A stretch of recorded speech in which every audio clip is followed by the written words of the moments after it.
Alrighty, we're gonna play some Lamentations of the Flame Princess this afternoon. We're gonna be doing the Cursed Chateau adventure module, which is a really brilliant book. Really fun, good haunted house kind of hex crawl, or not hex crawl, haunted house crawl. So essentially, we're gonna set it up by saying the party members have been hired by a distant relative of Lord Jourdain, who is the owner of this chateau, and they've been hired to go kind of investigate it, make sure it's livable because she's inherited it. Because Lord Jourdain's been dead for quite a while, and I guess through his estate, she was granted the chateau, but she's not too willing to go check it out herself. She knows it's a little spooky, but that's about it. No one's been there in years. So we're gonna, I guess, get right into it, introducing our characters, and as they're kind of writing up um, to what looks like kind of a tall, almost hedge maze in front of the chateau. It's kind of the entrance way into it, and it's kind of a cool autumn day, a little bit overcast, nice breeze, a little humid as well, just because of the region that you're in. So we'll start with my left. Let's see who's on my left. Daniel, who are you playing? Tell us about them and what they're doing as they write up. Okay, so you see the pair. They're kind of an unusual pair in a sense. There's a kind of a slight, maybe 5'2", 5'3" woman, very very thin, dressed in leather, with a pistol strapped to her. Kind of well groomed, hair done well. Seems to come from money. And cares about how she looks. That's my main character, which is Teresa. Followed by her friend, who is she's dressed in what look to be maybe clothes that were meant for a man. They're kind of baggy. She's got they're torn. She has scars on her face, but she's quite large. She's 5'10" and kind of wide in the shoulder. And if you were to look at her closely, you'd see her hands are covered in scars. From her days as a street fighter, and she's Angelica. Very nice. And who do we see writing next to Teresa and Angelica?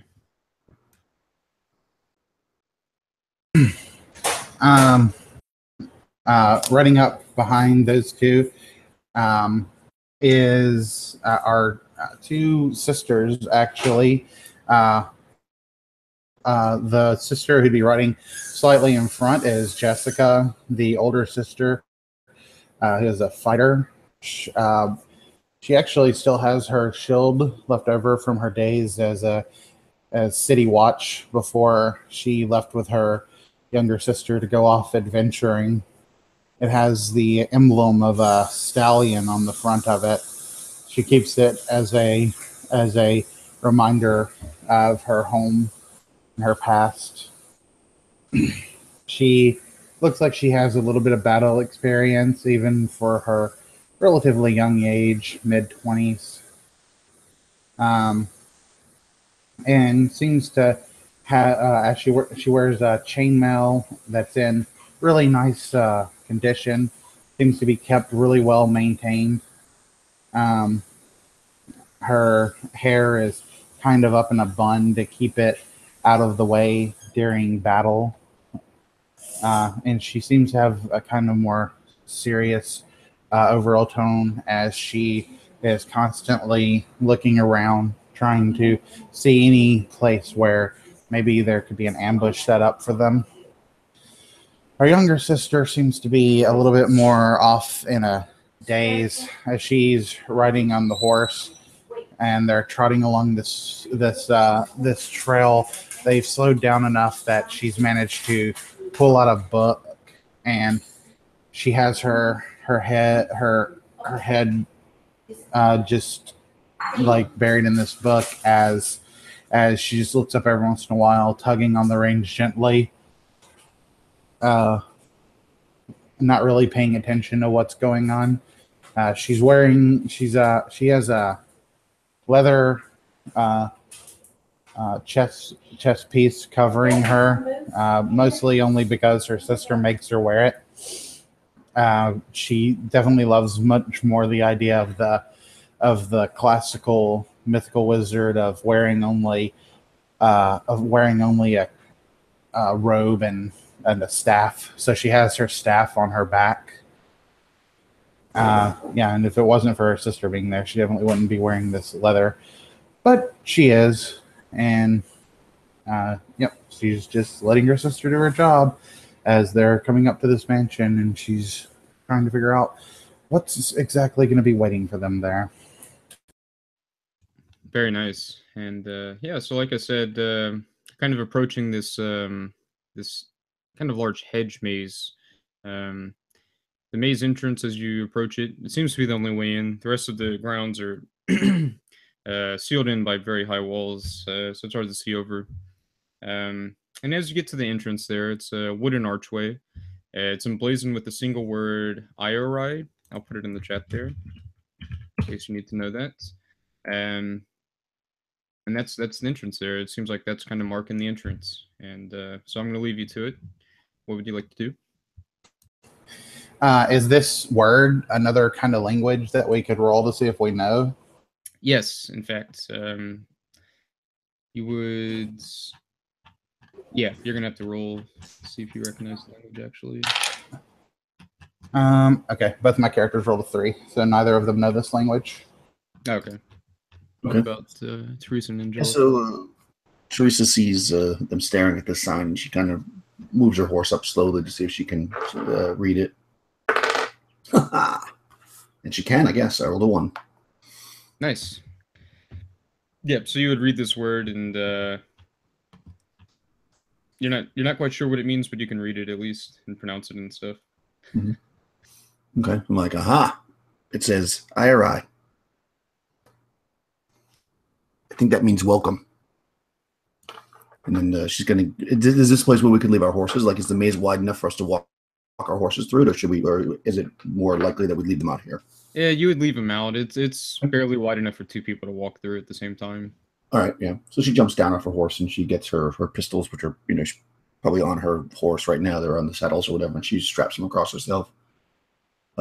While Angelica comes off her horse and puts her helmet, which fits over her head, and she grabs her rifle.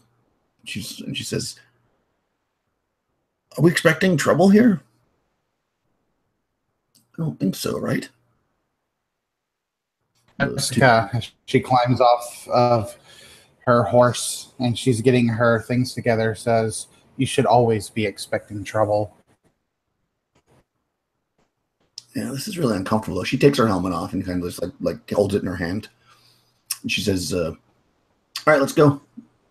And she starts to walk forward to the maze. Jessica will kind of shake her head. Just kind of thinking, foolish girl, and will put her own helmet on her head as she's double checking her gear and stuff. Nikki is climbing off of her horse, and she's putting her books away, making sure her staff is ready as Jessica comes up and make sure that these leather straps are really tight. I got it, sis. I got it. Jeez, back off.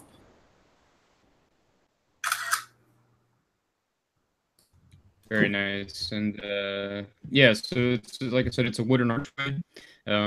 The shrubbery, like the leaves and branches of the maze themselves, are incredibly thick. So you can't see through them from the outside. Mm-hmm. But they do look really well made. They look really well, shaped, kept up almost. Well, that's interesting. There must be a gardener around.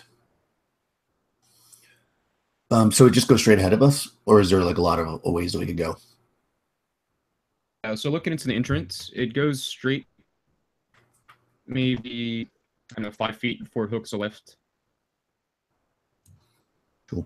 All right, I'm gonna start walking. I mean, I'll I guess if nobody has any objection, then Teresa will go first. She's just kind of walking. I mean, I don't think that since it might be a gardener or something, I don't want to look aggressive, so I don't have any weapons or anything. And she's just walking forward through the she adjusts the straps on her backpack and she just starts walking forward. Okay, yeah, that's... Yeah, and I think Teresa would just follow her with the rifle in her hand because she doesn't really have a place to put it. Okay. So it'd be Angelica, Teresa, and then Jessica and Nikki. Yeah. Very cool. Okay, so yeah, so it goes up 5 feet into it, and yeah, the hedge maze walls are quite tall, and very thick, like I said, very well manicured. And it branches off to the left, where it goes another 5 feet or so before it hooks a right, going 5 more feet.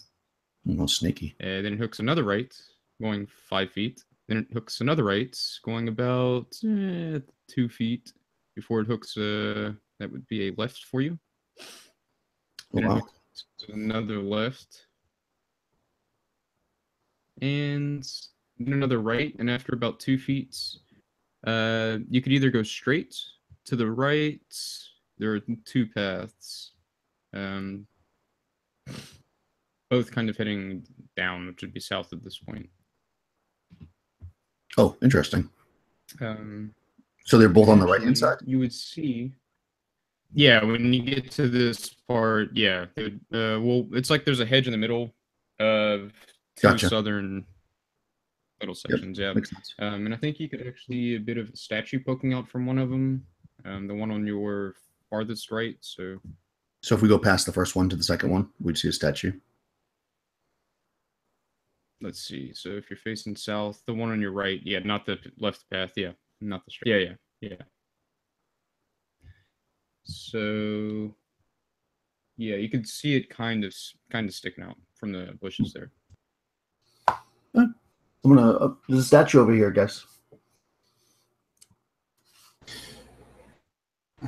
I'm gonna change one thing. I'm gonna say Nikki is in the middle and Jessica's in the back, just to let you know. Okay. And what does this statue look like? Y'all welcome. Yeah, so if you approach it, so yeah, it's about from where you're standing, about 12 feet away. It's kind of tucked in a little alcove there. And I think it was, who was it? Teresa who could read the language? It was Teresa, yeah. And she walks up. Yeah. Okay, so if you're approaching, yeah, it's a stone statue. It's just standing upon a little. And it says it's basically depicting this person named Savi Iorai. So you would assume now that Iorai is some family name or other. The statue is pretty crude. It shows very obvious signs of weathering. Savi is depicted as a knight wearing armor and a shield, which has the Iorai family crest laying at his feet. Interesting. Okay, it's just in an alcove. Yeah. There's nothing beyond it. No. Okay. Well, that's interesting. Just gonna look at it. So this looks all worn down. I guess it's old. I mean, we know that. So yeah, I make note of it, and I think we should just keep going. We want to get towards the house, unless you have any interest in it. Nikki looked over just kind of like the lettering and stuff, and we can go to the house. I think there'll be more interesting stuff in there. Yeah, I'm just interested in the pay we're gonna get. So basically, if we go past this alcove, can we keep going straight or no? No. So the statue's kind of in the end of the alcove there. Gotcha. Okay. So if you turn back around, so you can either go right immediately, or you can go back to where you were standing a bit further ahead of you, and then take another right.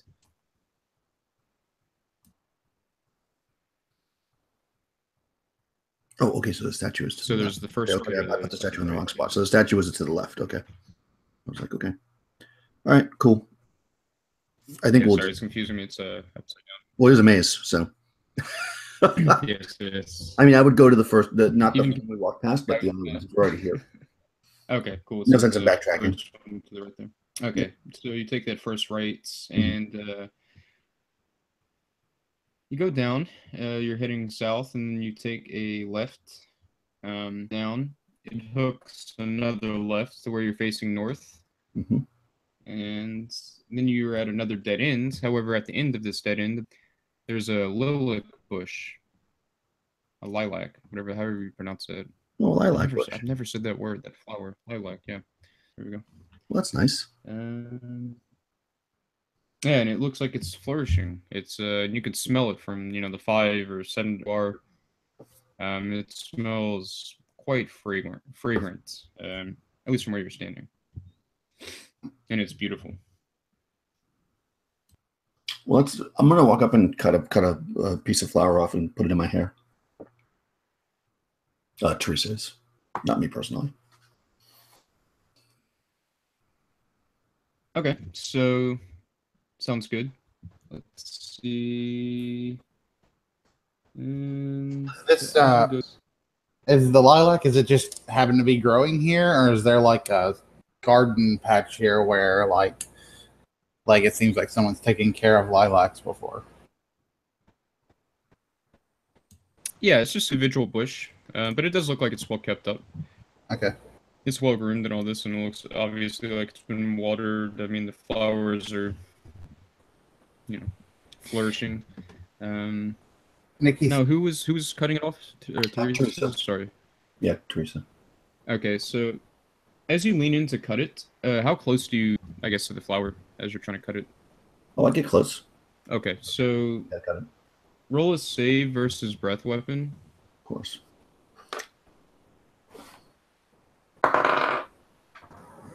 12. My breath is 15, so yeah, no, failed. As you lean close, perhaps taking in a nice whiff of this lovely fragrance, you immediately collapse into a deep sleep. So you're going to be two turns, just 2 full turns. It's not terribly long, but. All right. So she drops down, and I guess yeah. While you're asleep. Oh, sorry. Go ahead. Well, I mean, if while we you're see asleep, her fall down, right? And oh yeah. I think everybody would see her, but for her, beautiful woman. She's admiring the lilacs, in the company of an older gentleman. You would not recognize either of them. It's a very vivid dream. Oh wow. So can Nikki go up and kind of like slap her face and wake her up? Yeah, I'll say you can definitely cut the 2 turns in half, and with enough slap, like gentle slapping, perhaps you can wake her up. Maybe pour some water in her face or something. Okay.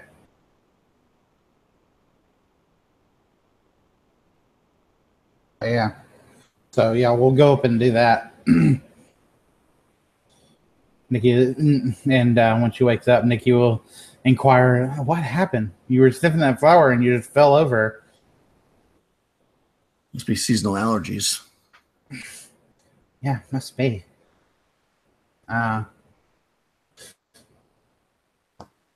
Was I able to cut it? Or no? It would happen before I cut it, right? Yeah. Well, yeah, it's before you cut it, actually. I guess you were leaning in to grab it. Okay, then I don't. I mean, if it was already cut, I was going to take the piece. But if it's not already cut, then I think she gets up and she's groggy. She says, "Yeah, that was weird." Jessica will say, "I told you that you should always be prepared for danger."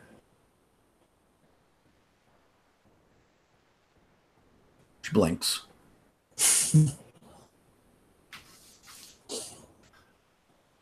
Okay, then. Maybe you should go first. So are they going to turn around and just go in reverse order now? Yep. So we reversed the order just to mess with you, Marcus. Okay, great. So we have let's see. Now it's gonna be Jessica, Nikki, or would it be Nikki, Jessica? No, it's going to be Jessica, Angelica, Nikki, Teresa? and then Angelica, Teresa. Okay, cool. All right, so turning back around, you'll head, southwards the 5 feet, hook a right, go 10 feet, another right. You're back to that area, kind of close to the alcove, and then going north a little bit. As we're as we're walking through this, before we get to the alcove and everything, Nikki is gonna say, "Isn't this place like supposed to be abandoned or something? Like we were sitting here to check on an abandoned place." Yes, but you realize that in this part of the world, the servants are part of the property. So if the owner were to die here, servants would stay and just continue to maintain the property until the next heir takes over. So there could be servants here, and it could still be abandoned. Oh, okay. Mm-hmm. Neat.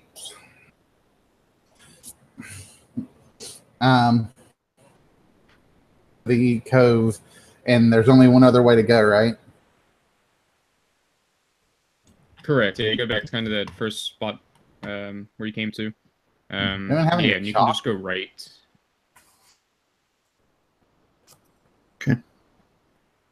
Does anyone have any chalk? I have chalk. You got to be ready for anything. Yeah. Could you? Well, you could use the chalk. Blech. I'm guessing these are like stone paths, right? So, like, if it is, could you use chalk to mark an X the way we've already gone, so we know not to go back that way? We know that's a dead end. Nikki will suggest. Yeah, that'll work. It's a stone path? Sure. I have chalk. I can do that. She draws a smiley face. Actually, let me see. What kind of a path is it? I think it's more of it's like a grassy earth path. Oh. For whatever it's worth. Oh, well, in that case, you can just take a dagger and like cut a little arrow into the dirt. Say that there's maybe like some stones lining the path or something you can maybe mark on. Oh, okay. Then I will take a stone and put it in the center of the path. Yeah. Good plan. Yeah. If we see any servants, let's be sure to tell them that, you know, we had to move some of their stones because we didn't quite know our way around the path. There was no one waiting for us. Feels like they should have been. Perhaps. Oh well. So let's go that other way. Jessica will have her hand on the hilt of her sword,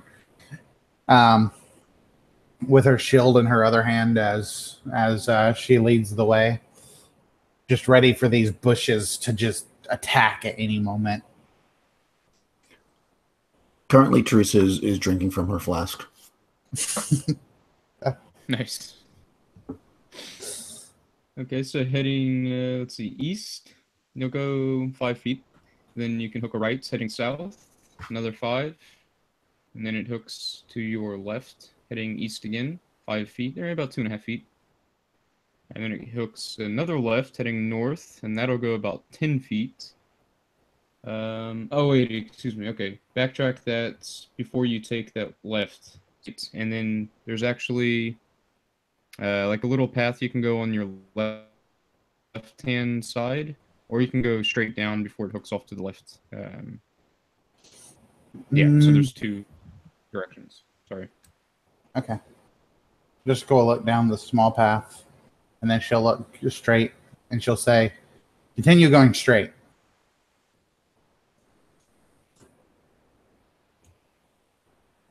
And then she'll continue to go straight. Okay. Very nice. Yeah. So that's so you'll get to the end of this. You'll hook a left and another left, and you're heading north again. 10 feet. Then you take a right, then up. So that would be a left, and then another left. So it's kind of like a backward C. West again, and you round the corner, going back to your right, so facing north. There's a path immediately to your left. Or you can go straight. Now, if you can see to the left, there's actually another alcove back there, and there is another statue. But it's about 10 feet away from you. And looking north down the path, you can't see any. It's off at the end of it to the right again. On these statues, can we like roll to see if we can know anything about them?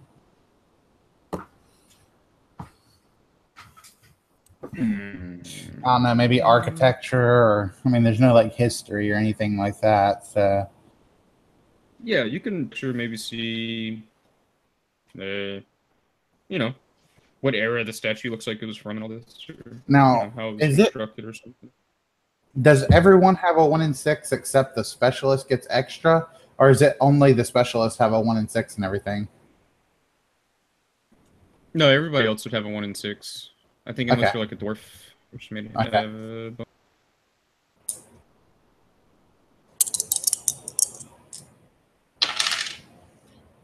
Neither of my characters know anything about these statues. What does the statue look like? Okay. This is a statue depicts looks like another person. I don't know how close you are, but yeah, it just looks like I'll walk right up a to it. man. Okay, so this one, the plaque, it says in this alcove, it says Sylvan IRI. This guy is dressed in an older style of clothing from probably about 100 years prior to the era that you're in now. He's holding an open book in one hand. If you were to read those pages, carved into the pages of the book, there's a Latin verse. Oh. I don't know if anyone knows Latin. You can, of course, make that roll if you want. Language. Okay. Oh, Nikki knows I Latin. should already have like. Perfect. Okay, so Nikki would know that it says the translation is better is the day of death than the day of one's birth. Okay, so yeah, she will read that verse, and she says, it's Latin. It says, better is the day of death than the day of one's birth. Quite true, I would say. And Jessica will say, not true at all. We celebrate our birth. We never celebrate our death.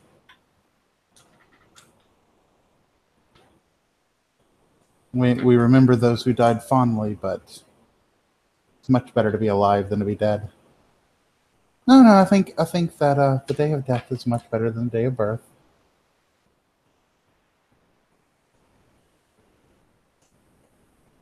What do you two think? I think that this is not getting us any closer to the house. Agreed. Let's move on.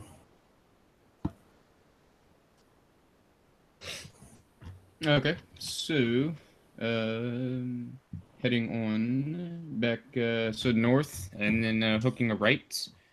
You could either go to your right, or to the left. The left immediately you could see in. There's a little alcove again. This one has a shriveled up bush in it. And to your right, it's kind of a. It's hard to describe. It's kind of like a little U pattern, but there's a path cutting in between that with the little alcove in there. You can't see inside it. It's hard to describe, but there is that way you could go as well. Can we see the mansion from where we're at?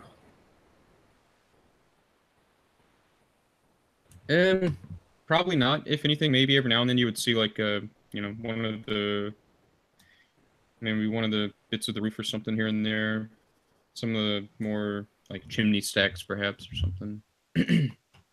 So I think the about 10 feet, 12 feet tall. Okay. Oh yeah, if it's 12 feet tall and not that wide, then we'll never be able to see over it. Well, what about? Yeah. So I guess there's an alcove with something in it that we can't see. Yeah, it was like a shriveled up bush. You might be able to. You could peek in and see. It's only about 5 feet away from you. Well, after the earlier bush incident, I think I'll avoid that. But this U-shaped area, you said there was a place we couldn't see. Yeah, so there's like a little. It's like a. So to your right, there's like a U shape, but then there's a little alcove in the center of that with like Gotcha. almost like It's a lower walled. kitchen kind of thing. Yeah, it's like a little walled-in thing, and you can see in there if you walk around, and it's another statue, another one of Lord Jourdain's relatives, perhaps. Yeah, I'm gonna go up and take a look. Okay, so this is a bronze stat than the others, and this statue is disturbingly lifelike. Yeah, and she's holding. Let's see. Um, the name is Felice Aori, holding in her hands two different goblets. So in her right and left hand. And yeah, so that's about it. It's just like a very oddly lifelike statue, bronze statue, two goblets, other one, woman. Okay, how tall? Is anything written? No, just the name and the plaque at the feet. How tall are the goblets? Can I see into them? Yeah, they're normal size goblets, and they're both empty. Hmm. Now let's see. Now who's looking at it? I guess everyone's kind of probably looking at the statue there. Yeah. Yeah. Well, So, if she's tall enough, because she's only 5'2", if Teresa would look into the goblets, but if she couldn't see into them, she would have asked Angelica to do it. yeah, no, the woman. I mean, the statue itself is maybe 5.5 feet tall. So the goblets are, and that's including like the little base that she's standing on. I think you might be able to peek in Oh, a okay. little bit of a tippy toes.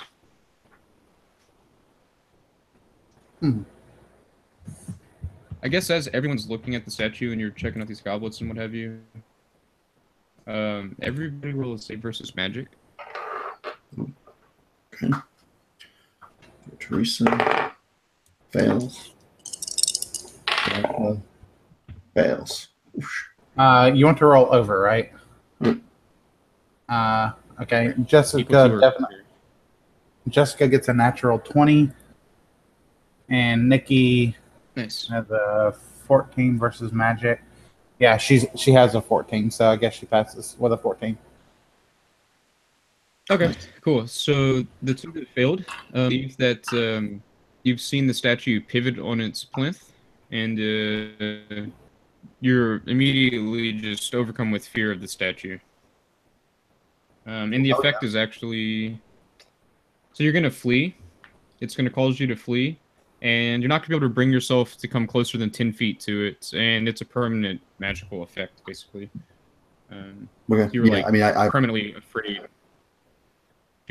yeah. I'm like, whoa, okay, and I walk quickly away from the statue.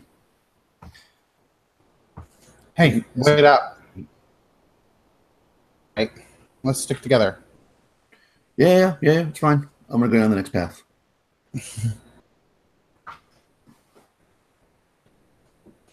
Okay. We've once again reversed order. Okay, very good. So we'll say heading north again. You appear to be on the farthest right side of the maze at this point, but you're heading north. And you hook a left, then another right, and you're presented with either heading left down a path or straight to the north. So you can go west or north, basically. I'm gonna go west. Okay. Because we think we're at the heading far west. east of the thing, right? So Yeah. So heading 5, 10, 15, 20 feet. The path breaks south, so to your left. Then it heads west again after 10 feet. Then it heads south again, where it does not change direction for 5, 10, 15, 20, 25, about 30 feet. At which point you're pretty sure that you're at the bottom of the maze again, but then you hook a right, head 15 feet, then another right heading north 10 feet, then a right again after another 10 feet, and then a left again, and you're facing north. Then like a little, let's see, kind of a more open area. It's about 10 feet wide and 30 feet up and down, so north and south. There's a path to the north that immediately hooks right and kind of looks like it zigzags way. At the bottom left of this little area, it heads west. And in the center, let's see what that is. What is that? What is that? Yeah, that's what you see right now. And there's another statue actually in the middle of this little area. What is this statue? Where am I?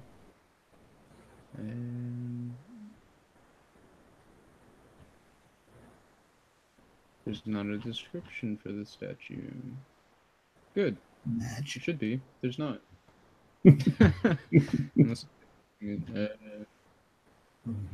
No, actually, there it is. Okay, it was just the map got weird for a second. So this is actually the statue. I think if you would approach it, it's a very large bronze statue. Oh boy. This one. You go read the plaque. Yeah, of course. Okay, so this one is actually Jourdain Aori, so the owner of the chateau, the lord of the manor. Perfect. It's him as an adult. Yeah, it's towering above this open area, so it's maybe about 12 feet tall, we'll say. His face has a really bored expression upon it. The statue also depicts weapons and implements of torture lying at his feet. They're all cast in bronze. And anyone who looks at the statue, make a saving throw versus magic. So I don't know who's choosing to look at it. I guess everyone. Well, yes. I mean, I would assume. Okay, Jessica passes. Nikki fails. can you use a different die? Let me make double sure. Both of my Yeah, characters. Jessica passed. Okay, so anyone who failed, let's see. Save versus magic. Okay, so you're going to be overcome with despair. And you're going to have a -2 penalty to attack and damage and saving throws for the next 1d8 turns. So it'll be for the next 3 turns. It's not very Right. long. 30 minutes. And also... oh, that was a successful. If you're successful, you have these penalties. You hear a voice in your head asking, "Is there nothing that can relieve my boredom?" What if you fail? And kind of... That's if you fail, you hear this voice. If you succeed, you have the -2 penalty for 3 turns.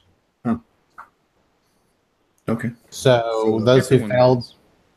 continues to hear this voice for how long? Just kind of once. It's just kind of this echoing voice in your head. Is there nothing that can relieve my boredom? Nikki, look around. Hello? I find checkers to be a good thing to do when you're bored. Jessica, feeling this anguish within her now, says, "You know what? Maybe you're right. Maybe death is better than life." I'm gonna clamp on top of the statue. That's exactly what I was thinking. Okay. Hey, we think alike, Very nice, Nikki says. Yeah, I guess do a climb check just to see if you can get like a proper footing on it Mm-hmm. and manage that. So yeah, I do actually. I'm a climber. I have 3 in climbing. Okay, very nice. And even so, I rolled a 4. So you can't quite get up there. I'd probably fall down. It's pretty slippery. I might need a hand. Can I have just them give me like, or you could try it, I suppose. Nikki will say, "Oh, Jessica has some rope. Jessica, give her some rope." And Jessica, "Oh, what's the point? What's the point in doing this?" she says as she grabs a rope and hands it to the specialist. Okay. I have a rope now. Can I lasso it up on top? Yeah, you can lasso it, and I guess it'll give you a +1. Okay. Oh, that time I rolled a 1, so it was a... I throw the rope up, and then I don't even need it. Like, I literally just... Oh, actually, I got it. Just hop. All right, so I'm going to climb to the top, because I want to see where we are. I'm assuming we're in the center of the maze, because this is where you put the biggest statue, but I want to see if that's true. Yes, you are in the dead center. For lack of a better description of the maze. And let's see. So I said the statue is about 12 feet tall, so its head is poking out 2 feet. Yeah, so you'd be able to see over the maze, I think, pretty decently. Even though it is it's a fairly large maze. I think you can see where from where you are.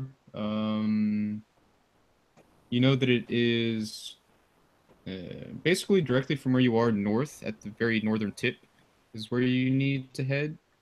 Right. Yeah, and you'll see the exit there. And aside from that, you'll actually see a bit of the grounds in the chateau itself, I think, because you're being able to peek over. So where's the map? So I'm I gonna go love right on my shoulders. PDFs. Yeah, very good. It's not the map I need. Where is the map I need? I seem to have misplaced the map. Oh, there it is. Okay, cool. So the grounds themselves. Yeah, so above the hedge maze, you see quite maybe let's see, about 100 feet ahead of the maze itself is the chateau and the grounds surrounding it, and it's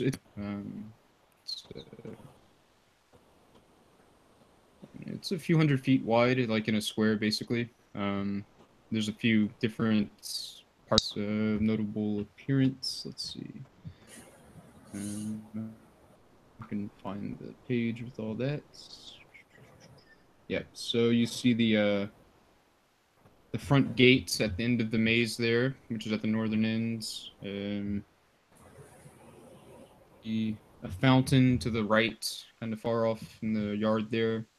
To the left, you see a well. You see a smaller little house or hut or something to the left as well.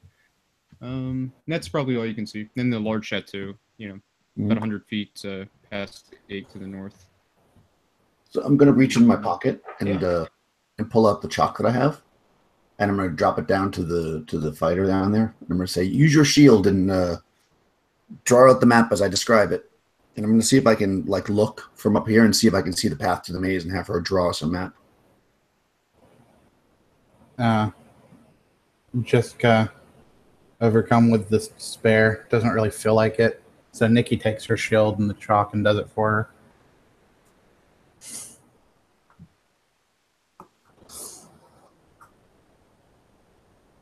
Okay, very cool.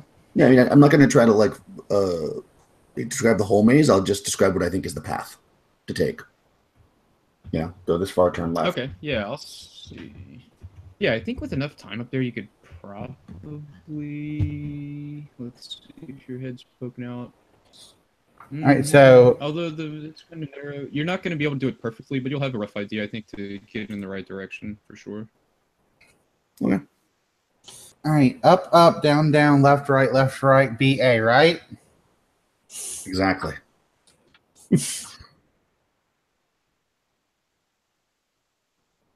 Yeah, so we do that depending on how long that takes. That's what I'd like to do. Okay, yeah, we'll say it takes maybe, I don't know, 5-6 minutes. You'll be able to what you see. Yeah.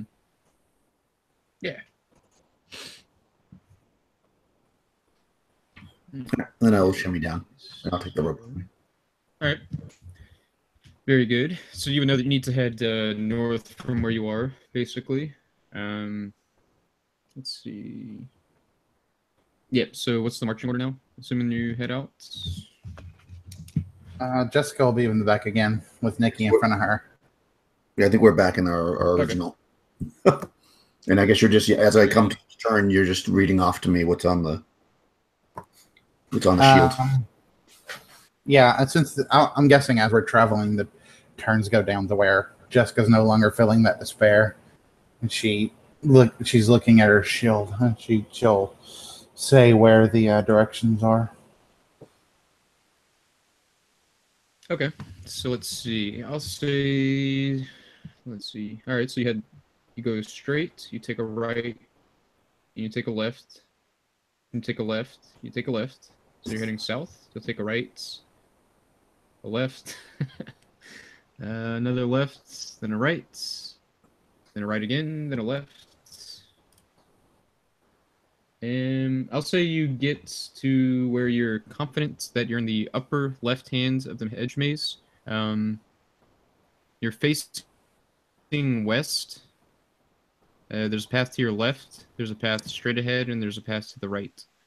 And it's considerably closer to the perceived exit.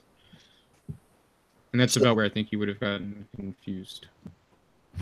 Okay, so to the left, I'm sorry, to the right is north for us, right? As we're facing? To your left is north. Sorry, you're facing east. Oh, facing east. Okay, that makes more sense. Okay, because I said we're facing west. That's why I was like, hold on, what? Yeah, okay, well then we want to go north, so we're going to left. Okay, so you hook a left. Yeah. And you get to what you think is the end of the hedge maze, and all you see is basically to your left and then down a bit. There's another statue, but it is a dead end. The statue's a dead end, or did we get to the exit? No, you're at a dead. You're at like a to the left of that, and then down a bit, kind of tucked in another alcove is another statue. Let's go look at that statue. It's kind of tucked away. Maybe it's something interesting about it. Nikki will suggest. Okay, and we're lost, right? That's what we're going to confirm that, because that's the only thing we can see. Yeah. It's just like a kind of another little dead end alcove. Yeah. Okay. So I thought. Okay. All right. I mean, when we get back to the 3 part, we can just take another path. I'm sure. We'll just put a stone here again and mark that we've been here. Okay. I guess Nikki's my main character, actually.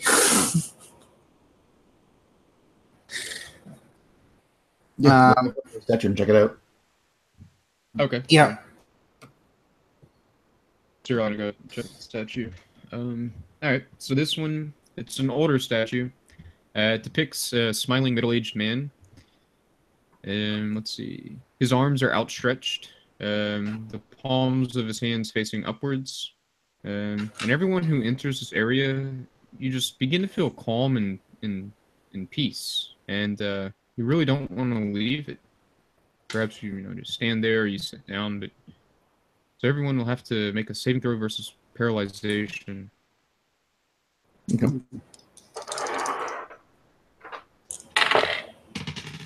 Failed. My God, no. Failed both times. And Jessica pass.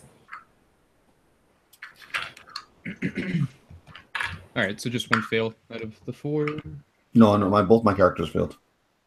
Oh, both your characters failed. Okay. Yep. All right. So, both of you, you're not gonna be able to. You're gonna be unable to bring yourself to leave this little area for 1 turn. And let's see. However, you feel that for every turn that you're sitting there, sitting basically, for more than a turn, you feel almost like a very positive pulsation through your body, like once every turn. It almost feels revigorating, like rejuvenating. Yeah, this is nice. How tall is this statue?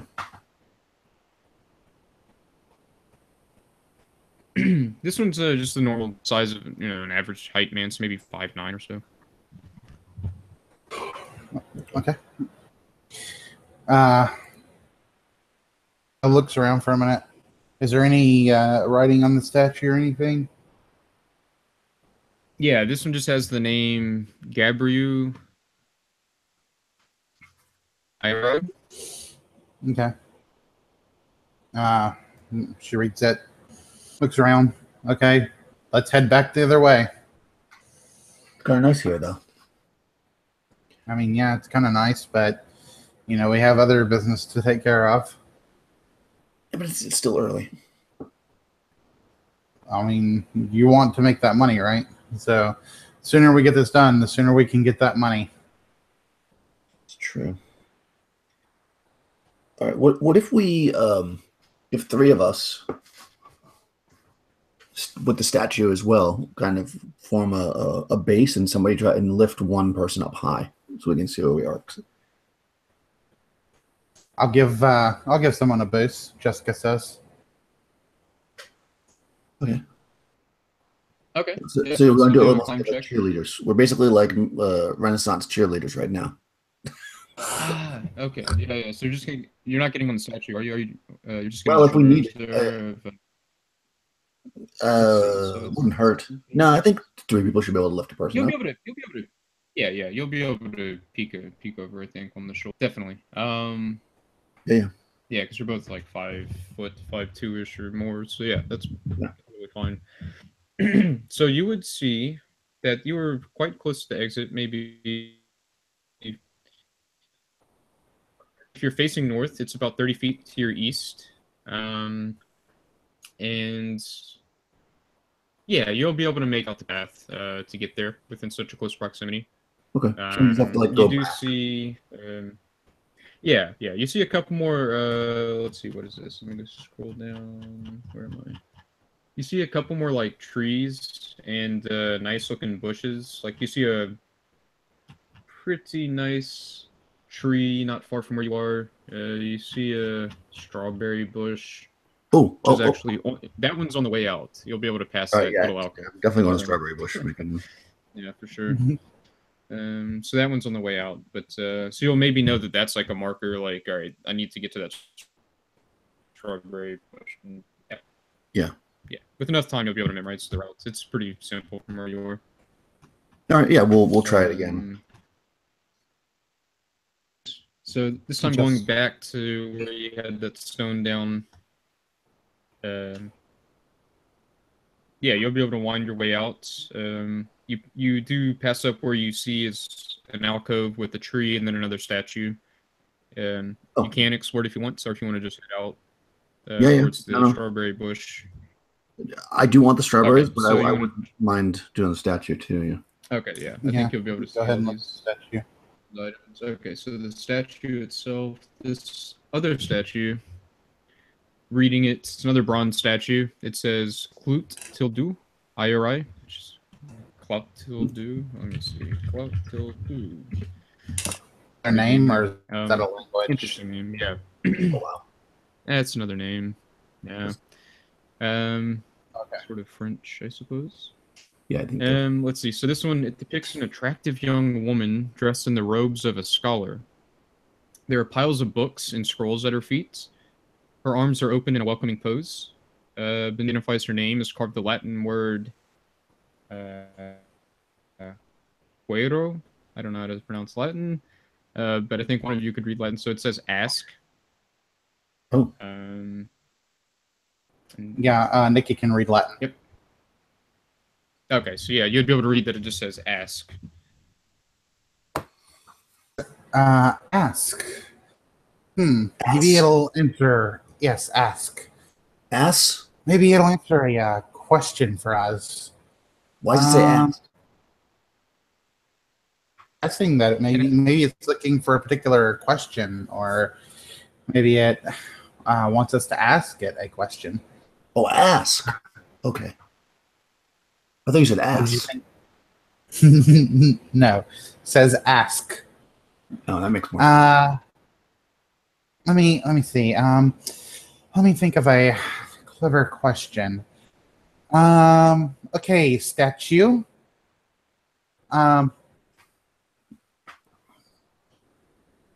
What?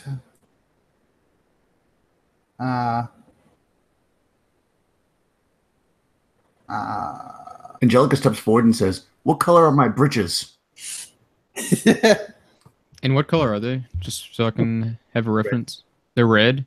Okay, so you'll hear in your head a very soft voice say, blue.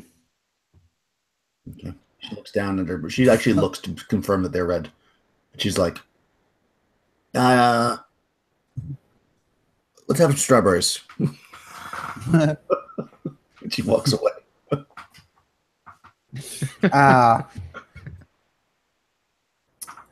Jessica will say, Chuck, if a woodchuck could chuck wood. Oh, great.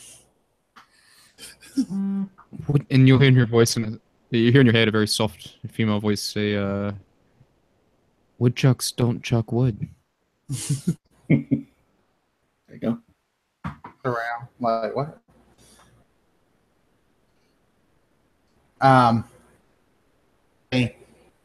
If practice makes perfect, and nobody is perfect.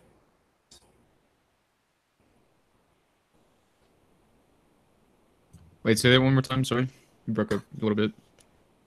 If practice makes perfect, why practice? And she'll say, in your head, of course, there is no perfection, but maybe there is. Quite. Huh. Let's go have some strawberries.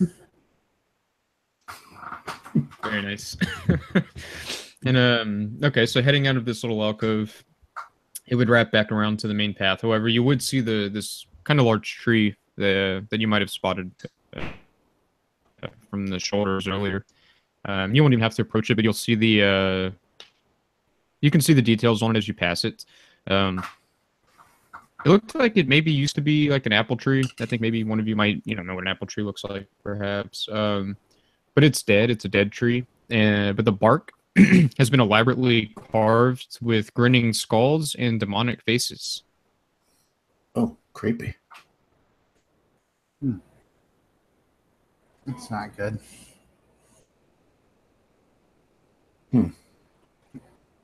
That's interesting. Although it somewhat makes sense because the apple trees grow in the, less acidic soil, and the lilacs and strawberries grow in more acidic soil.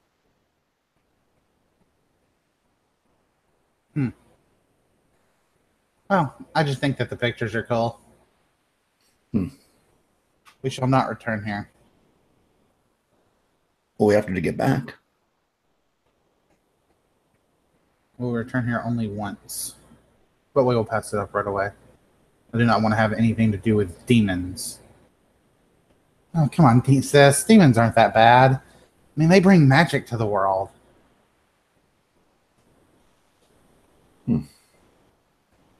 We head towards the strawberries. Okay, very nice. So yeah, these strawberries you're gonna head east, about 30 feet. The path wraps around a little bit, and you see the path where you would need to go kind of in an opposite sea direction to get out, basically.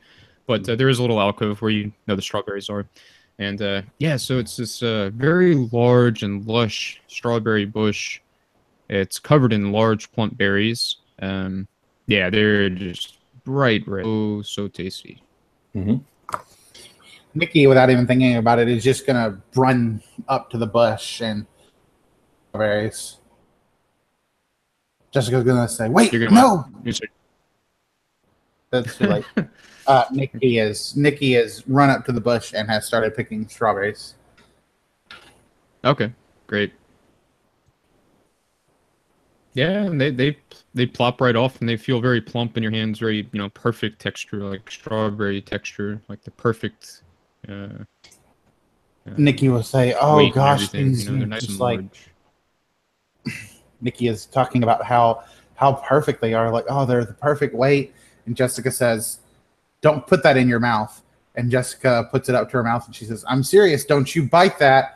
And Nikki just immediately bites into it and begins to chew on it and swallows it. Yeah, and it's probably the most delicious strawberry that you've ever eaten.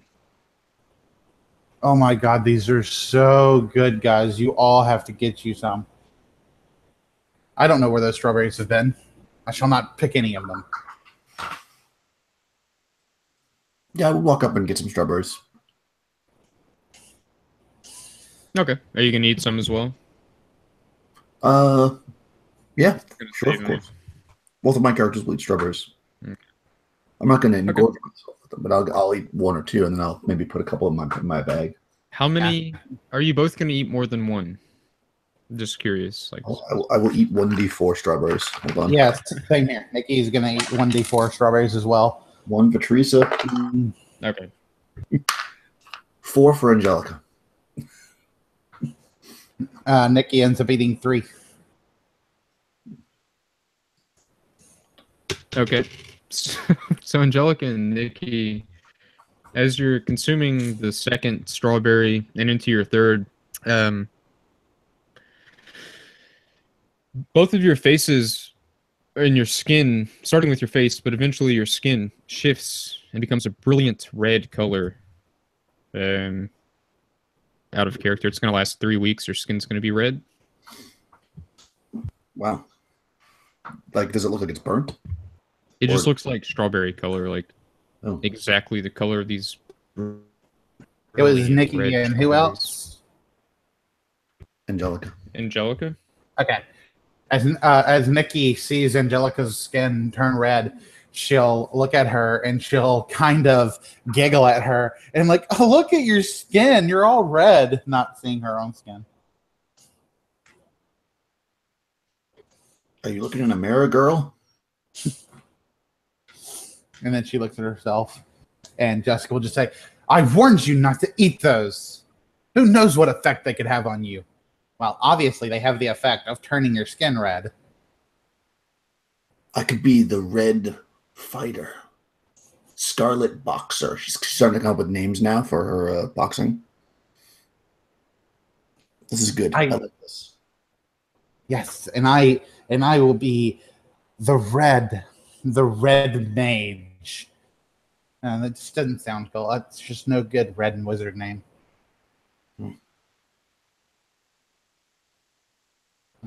The Red Blaster. There we go. The Red Caster. No, it doesn't work.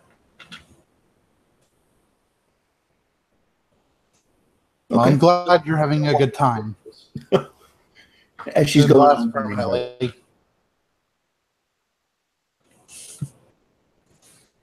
Go ahead. No, I wasn't going to say anything else really. Okay, yeah, I'm gonna as we're discussing this, let's walk towards the house. Yeah, as we're walking towards the house, Jessica will continuously scold Nikki, not worrying so much about Angelica. Very nice. Yeah, so you get to you wrap around a bit and you find yourself at the exit of the maze, the hedge maze, facing north. You're at the front gate of the Chateau grounds. These large wrought iron gates. You can see the grounds themselves. You see various buildings and little points of interest kind of clustered around. But the wrought iron gates themselves, they are closed. They're massive. They're very thick iron bars. In the center, you see the crest of the ARI family, which is looks like a ram, kind of on its standing up on its 2 back legs with its other 2 hooves kind of out in front of it. Long ram horns behind it, or goat rather. I guess it looks more like a goat. Yeah, and then there's like this kind of weird design of a frog almost in the wrought iron game. It's kind of cool looking. Now the fountain and the well and stuff is on the other side of the gate, right? Yeah. The gate is basically the entrance into the ground. All right. I suppose we should make note of the strawberry bush for the new owner. Yes. Yeah, might want to tell them it turns your skin purple, the way you heard. It definitely didn't turn it red though.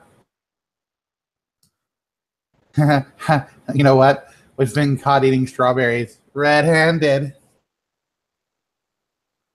Is someone walk up to the gate? Let's see if it's not funny. Sorry, who's walking up to the gate? Teresa will walk up to the gate. Okay. And yeah, nothing happens as you walk up to it. She's gonna try to pull it open. And she can pull, but it seems like it's gonna take some effort to push it. Huh. So it's a push gate. Of course. It is. All right, so she pushes. Very nice. And the gate pushing quite loudly. probably could use her, but it does push open, no problem. All right, let's check this thing out and get out of here before sunset. Hopefully you guys won't be red anymore by then.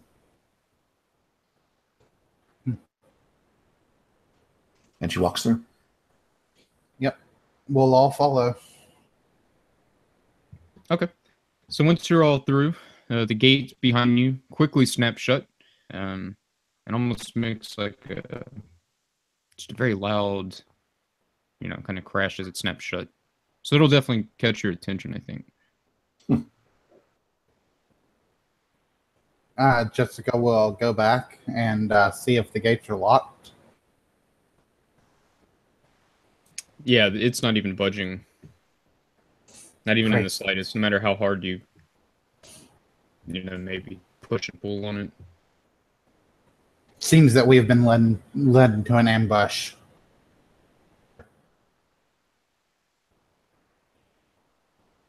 Okay. Yeah, we're walking through. The Angelica has her rifle just kind of like sitting on her shoulder as she walks through. And Teresa doesn't have any weapons out or anything. She's like, I'm on guard. Don't worry about it. Okay. And as soon as you take that first step, perhaps Angelica, you'll notice an egg in front of you just appears on the ground. Appears? Just a mundane looking bag. A bag appears. Oh, appears. Okay. All right. Yeah, not of pears. No, I was like, oh, what's a fruit going on around here? So she looks at it. She says, oh, what's this? And then she reaches down and opens it. And it is 100 silver pieces. Oh, actually, this is mine. I dropped it. She puts it in her bag. Oh, let's see. It looks like, should we make a lap around the building first and check out the well and everything and make sure those aren't contaminated? Yes, it might be a good idea. Don't know how long we'll be stuck here. We might need a supply of drinking water. Oh, no, I need to be back in town for dinner. I have a date. So he starts walking towards the water. The well, rather, not the fountain. Okay, so you want to go to the well. So that's off to your left a bit. Let me scroll down. I need to just screenshot the maps, actually. It's probably a better idea. Okay, so the well is off. Let's say... So you head out the gate. In front of you, of course, is a path of... like a tree-lined path, basically, that heads to the chateau. But to the left, across the field a bit, about 80, 90 feet, kind of in the center left of this field, you see a well. It's a stone well. It's located in the corner of the courtyard there. The shaft of the well, if you peer down into it, looks about 40 feet below. It is dark, obviously. Let's see. Dun, dun, dun, dun. Yeah, and that's about what you see. Let me check a couple of things. Yeah, mostly seeing if there's like a bucket and stuff so I can lower it down to get some water out of it. Yeah, there's a bucket with a rope attached, of course. Looks like it could work. Well, that's what I'm going to do. All right, so you want to start lowering the buckets. Yep. Very cool. Now, shit, sorry. As you're standing there lowering it down, I think all of you will start to hear this kind of this harpsichord playing. It seems like it's just coming from I don't know, just somewhere in the distance. Perhaps it's kind of hard to tell. It's pretty faint. Now let's see what happens with the well. Yeah, you would, if you pull it up, you would feel that there is in fact water in it, because it is heavier as you're pulling it back up. And like I said, it goes down about 40 feet or so before it hit that water.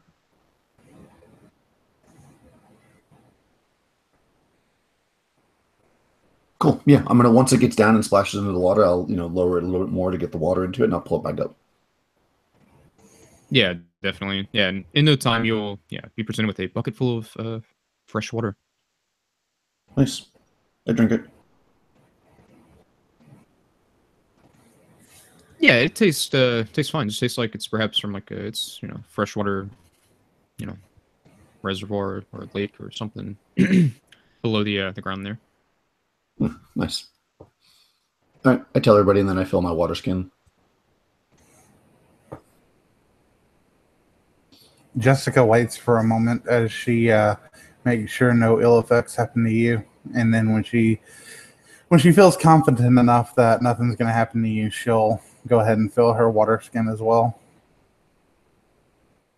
Fill her water skin right off, even with Jessica saying that you really shouldn't. Just wait and see if anything's going to happen. Nikki's like, yeah, shut up. Put a sock in it, sis. Very nice. And yeah, you could all, refill your flasks and canteens and things. No problem. Yeah, it's fresh water. Or it tastes like it. Nice.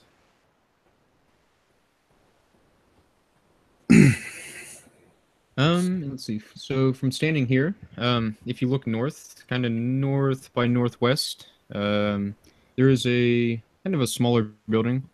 Maybe like a maybe like a 20 by 40 building or so. And that's probably exaggerating. It's probably like a 15 by 30 building. Hmm. And then you can see further down past that, quite a ways, maybe 100 feet or so. You also see like an outhouse back, towards the or towards the end of the chateau grounds, rather.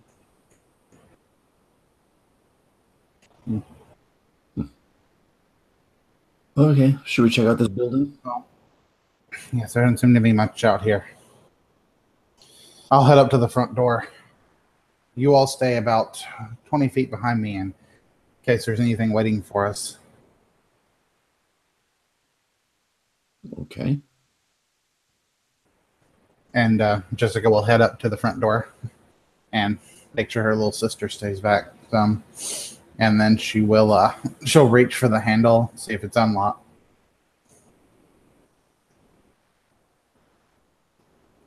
Okay, cool. And let me scroll back down. Where am I? Okay, so this door is not locked. And you can open it. Because she's pull the door gonna right pull open. her shield up in front of her, and then it pulls open. Yeah. Okay, so yeah, she puts her shield up in front of her, and then she'll quickly pull the door open. And as the door is swinging back, she quickly pulls her sword out and gets ready if anything is there. Yeah, and it's an unlit room as you look in. It looks like it used to perhaps be a smithy.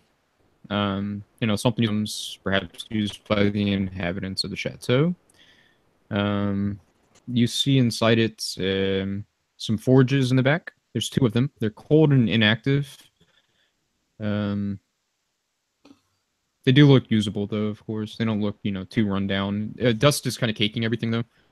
And you see maybe a couple hammers, an anvil, bellows, and all these things. Dark is it inside? It's about just as dark as any, I guess, just small building. It has windows, kind of open windows, so there's some light shining in. And then with the door open, it's just dim. You can see Are there fairly well. Are there any scones or anything that can be lit with a torch? Or No, the only thing. Let's see. The only thing that looks like it would be able to be lit would be the forges themselves. Let's see. Nah, it doesn't say anything about candles or anything else in there. okay. So Jessica will put her sword away, and she will signal everyone else, just like with her arm, to come forward as she is pulling out a torch.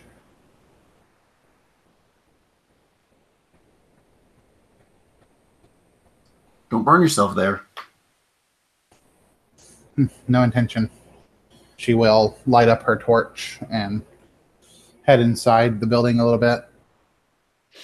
She still kind of has her shield up, ready for something to jump out, just being paranoid. The way she sees it, she may be paranoid, but she's alive. So, yeah, and I think with the lights, you'll be able to see a bit more, and yeah, you would see more tools of the trade that a smith would use. But you would also see 2 swords in a barrel, an old kind of almost cracked barrel in the corner there. It was dark in the corner. okay. But you do see 2 swords. You can use. I can use 2 first level spells a day, right? I don't have to have prepared them ahead of time. Or did I have to prepare them ahead of time? I'm pretty sure you have to prepare them ahead of time. I didn't get enough time. I didn't get enough time to read over the magic section real well, so that's why I'm not exactly sure how the magic is working. I had enough time to get my spells rolled up randomly as the book suggested, and right. Yeah. Casting spells. Spells can be cast by combination of mental effort. In order to cast a spell, magic user must have both hands free, or be carrying a staff or wand, be able to recite the incantation creatively. If that is bound, gag, silence, or otherwise. You have to prepare them. You have to rest 6 continuous hours before preparing spells. After resting, study using your spell book for a number of hours. The highest level spell being. Yeah, definitely. Yeah, you could have done all that before, so you could get whatever the 2 that you had. Okay. The level 2 pip spell that I have prepared, I only have 1. I have Light Continual. I randomly rolled for it and got like one of the best spells that you could ask for. And then, so the 2 first level spells I have are Detect Magic and Sleep. So,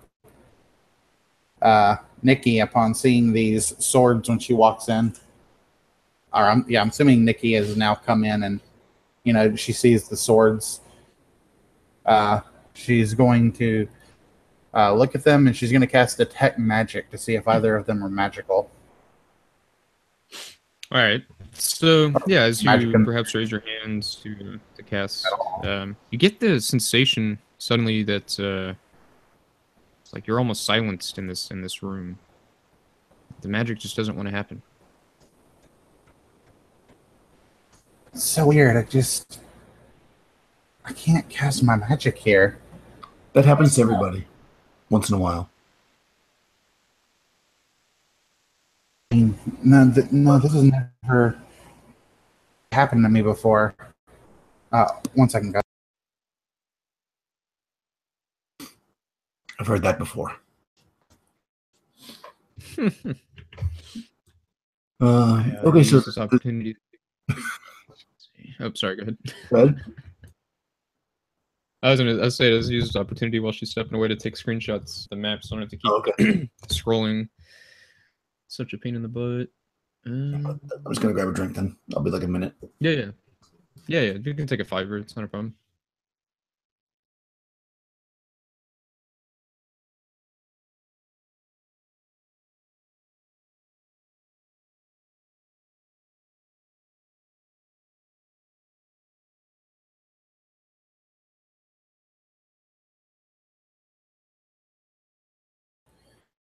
Sorry, my mom needed something.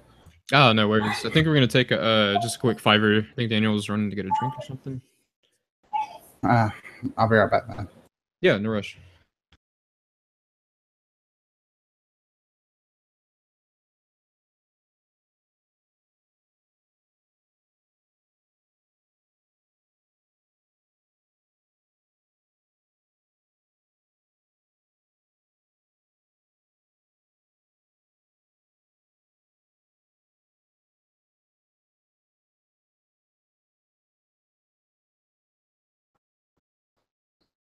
Okay, so while she's gone, take all the loot. Very nice. Yeah, you can take the swords if you want. Let's see. Yeah, I told her we'll take a quick $5. So if you need to grab anything else, you definitely can. But No, I just grabbed a drink. Okay, cool. Yeah, I'm very good.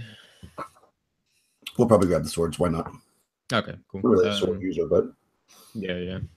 if I can. They do appear to be non-magical though, for whatever it's worth. Yeah. Do they look like they're done? Like they're finished, or they're like in the... Yeah, they're totally usable. Hmm. If not, just a little dusty, but Okay, so they're not like work in progress. They were finished swords. Yeah. That's all I would care about. If they're unless they look like they're... I mean, we're probably not supposed to loot this place, right? Oh no, you can loot all you want. He's gonna stop. I mean, they're not going to know, I guess, but yeah. Nah, this woman probably has no idea. Your employer probably has no idea what is or is not on the estate. Oh, okay. I mean, did they look like better than regular swords? I mean, are they jeweled or fancy or?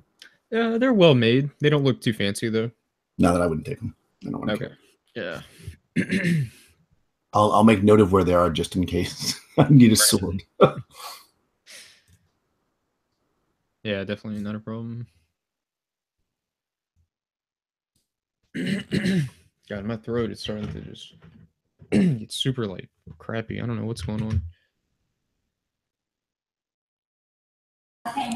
I'm back. Okay. Change of weather or something. Yeah, it started getting hot again and kind of rainy and humid. It's supposed to get like to the low 30s by the midweek. So crazy. It's like 80 today. Wow. It's 80 and humid, kind of overcast. Last week was in the 40s. It's so crazy. Oh my gosh. Okay, so we're all back. Yeah, Crystal Daniel, I think, said he was looking at the swords, but not going to take them. I did tell him, I think you would both be able to tell. You would get the impression that they're not magic, I think, even if you're, silenced, at least in this room. I'll say you can tell with inspecting that they're not magical. They're decently made. They're well-made swords. They're not spectacular, but they are serviceable. They're usable if you want them. Nah, I'll just leave them there. Touching things has been a bad idea so far. Yeah, I don't see any need for swords. Only brutish people use weapons such as that.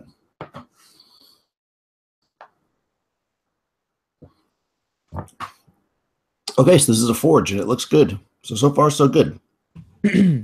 Let's see what else we got here. You said there was another small building, Marcus, like a shed.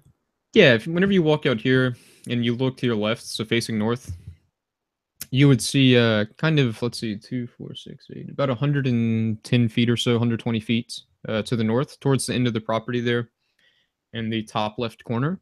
Looks like an outhouse. And the chateau runs to your right, 2, 4, 6, about 100 feet or so. And you can see, of course, the large windows and, the chimney stacks and all this. It's a 2-story chateau. Outhouse, huh? Okay, I'm gonna actually. I guess we should look. We're supposed to investigate the entire property, and plus there could be a buildup in there of gas. Could be a fire hazard. We'll have to reopen the door. So I'm inside this forge room that we're in. I'm just gonna look for like a scrap of metal or something, because that I can use to hold the other door open on the outhouse. And I'm just gonna go to the outhouse and pull the door open and like put a piece of metal to like hold it open, like bang it into the ground or whatever, so we can air it out. Okay, yeah, no problem. I mean, assuming a dragon doesn't come out of the outhouse or something, that's my plan. Okay, so let me see what happens as you approach the outhouse. Let's see, that looks interesting. Okay, so who has the highest wisdom in the party? I guess everyone tell me your wisdom. Whoever has the highest, let me know.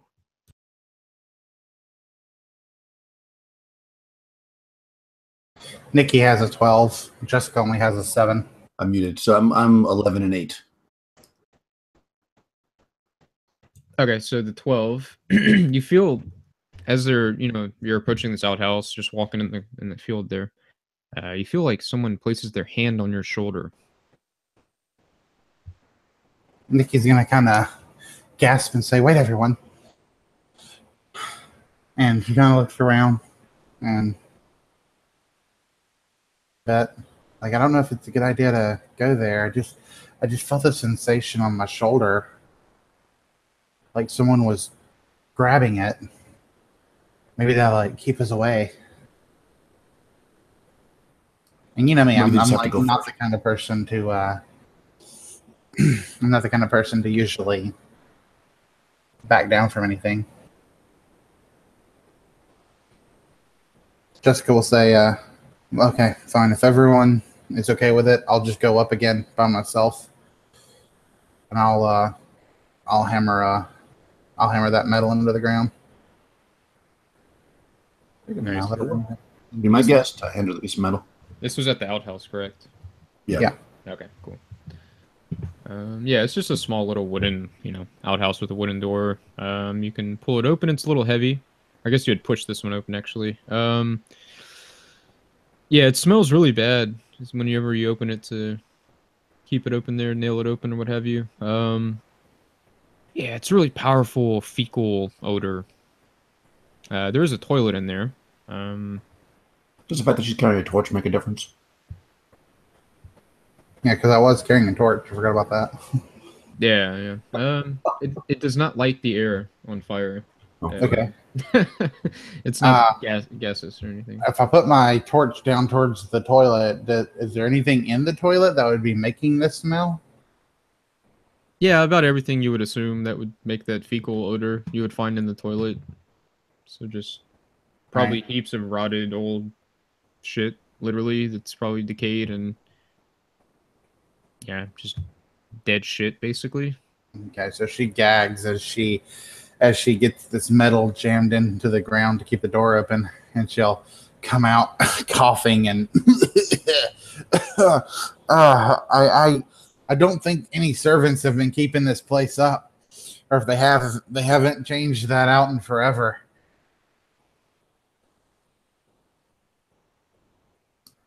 Perhaps they have another outhouse somewhere else. Well, they certainly need to tend to that one. Oh, the smell. It just smells like it's been in there for months, just rotting.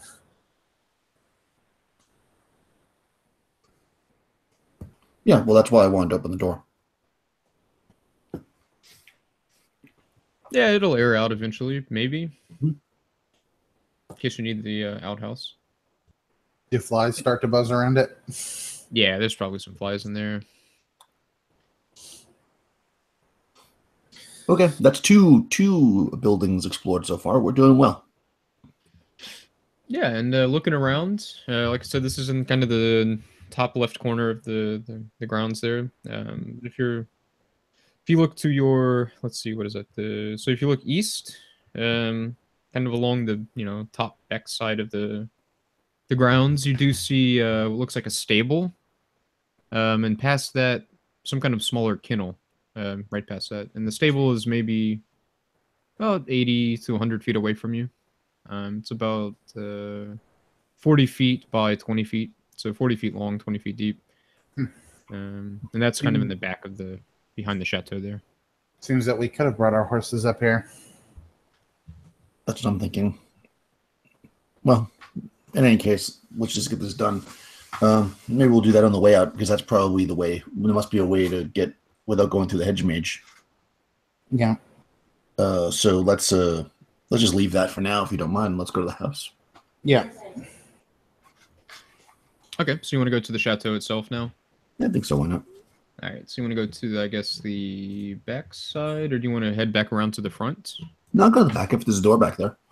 Yeah. It's you do see a large, looks like double door. Let me triple check that though. Let's scroll down to the ground floor of the house itself. All right, yeah. So looking at the back of the chateau, I mean, it's massive. The walls, the outer walls are lined, of course. You see, like, with these tall glass windows, and then you see a door in the center of the back chateau there, a large double door. And let's see. Yeah, and you could approach it if you want. Peering inside, perhaps. It is dark inside, so you won't see a lot, but it does look like you're facing an armory. perhaps. Yeah, and just these double doors. Looks like they could be pulled open. Okay, before we go in, I'm going to Teresa will take her backpack off and take out her lantern and fill it with oil or whatever, if you hadn't done that already, and then light up the lantern. And then say, okay, let's do it. All right, if you have that lantern, I guess I'll just go ahead and stick my my torch into the ground and let it go out. Unless you think we need another 2 light sources. Well, might as well use it until it burns out. True. Okay, I'll just keep it then. We'll just... All right. So we'll all approach the doors. Just go tell Nikki to stay back a little bit. Nikki will huff, but kind of obey. Okay, yeah, no problem. Yeah, and the doors look like, they could be pulled right open. They're not locked. And as you pull it open, let's see. Yeah, you're in like a kind of a 15-foot wide little, I guess, small little entryway into this, what you thought was maybe an armory. But as you walk in, perhaps, you look around to your left and your right, and there's this long, covered walkway. It looks like it's connecting the 2 wings of the chateau, the east wing and the west wing. There's double doors at each end. There's also, if you're looking ahead of you south, you can see another kind of entryway, it looks like, to the main entryway of the house itself. You see probably the front doors back there. But looking left and right, the windows, of course, providing some warm light. Not a lot, but it's a bit cloudy. But anyways, black and white checkered tiles of marble cover the floor. Looking left and right, you see, let's see, 3 suits of plate armor, spaced evenly along the northern wall, kind of between the windows there. They look incredibly valuable. Very fine design. Along the south wall, you see 3 richly appointed wooden chairs and 2 armoires. And aside from that, let's see. Everyone give me their constitution score. I guess as you enter.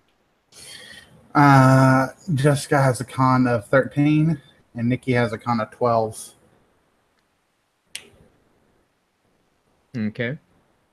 And Teresa's con is... Where's her con? 11. And Angelica's con is 16. Okay, so Teresa, as you were all entering, you begin to levitate 2 feet off the ground. For 2 rounds, you're going to levitate there.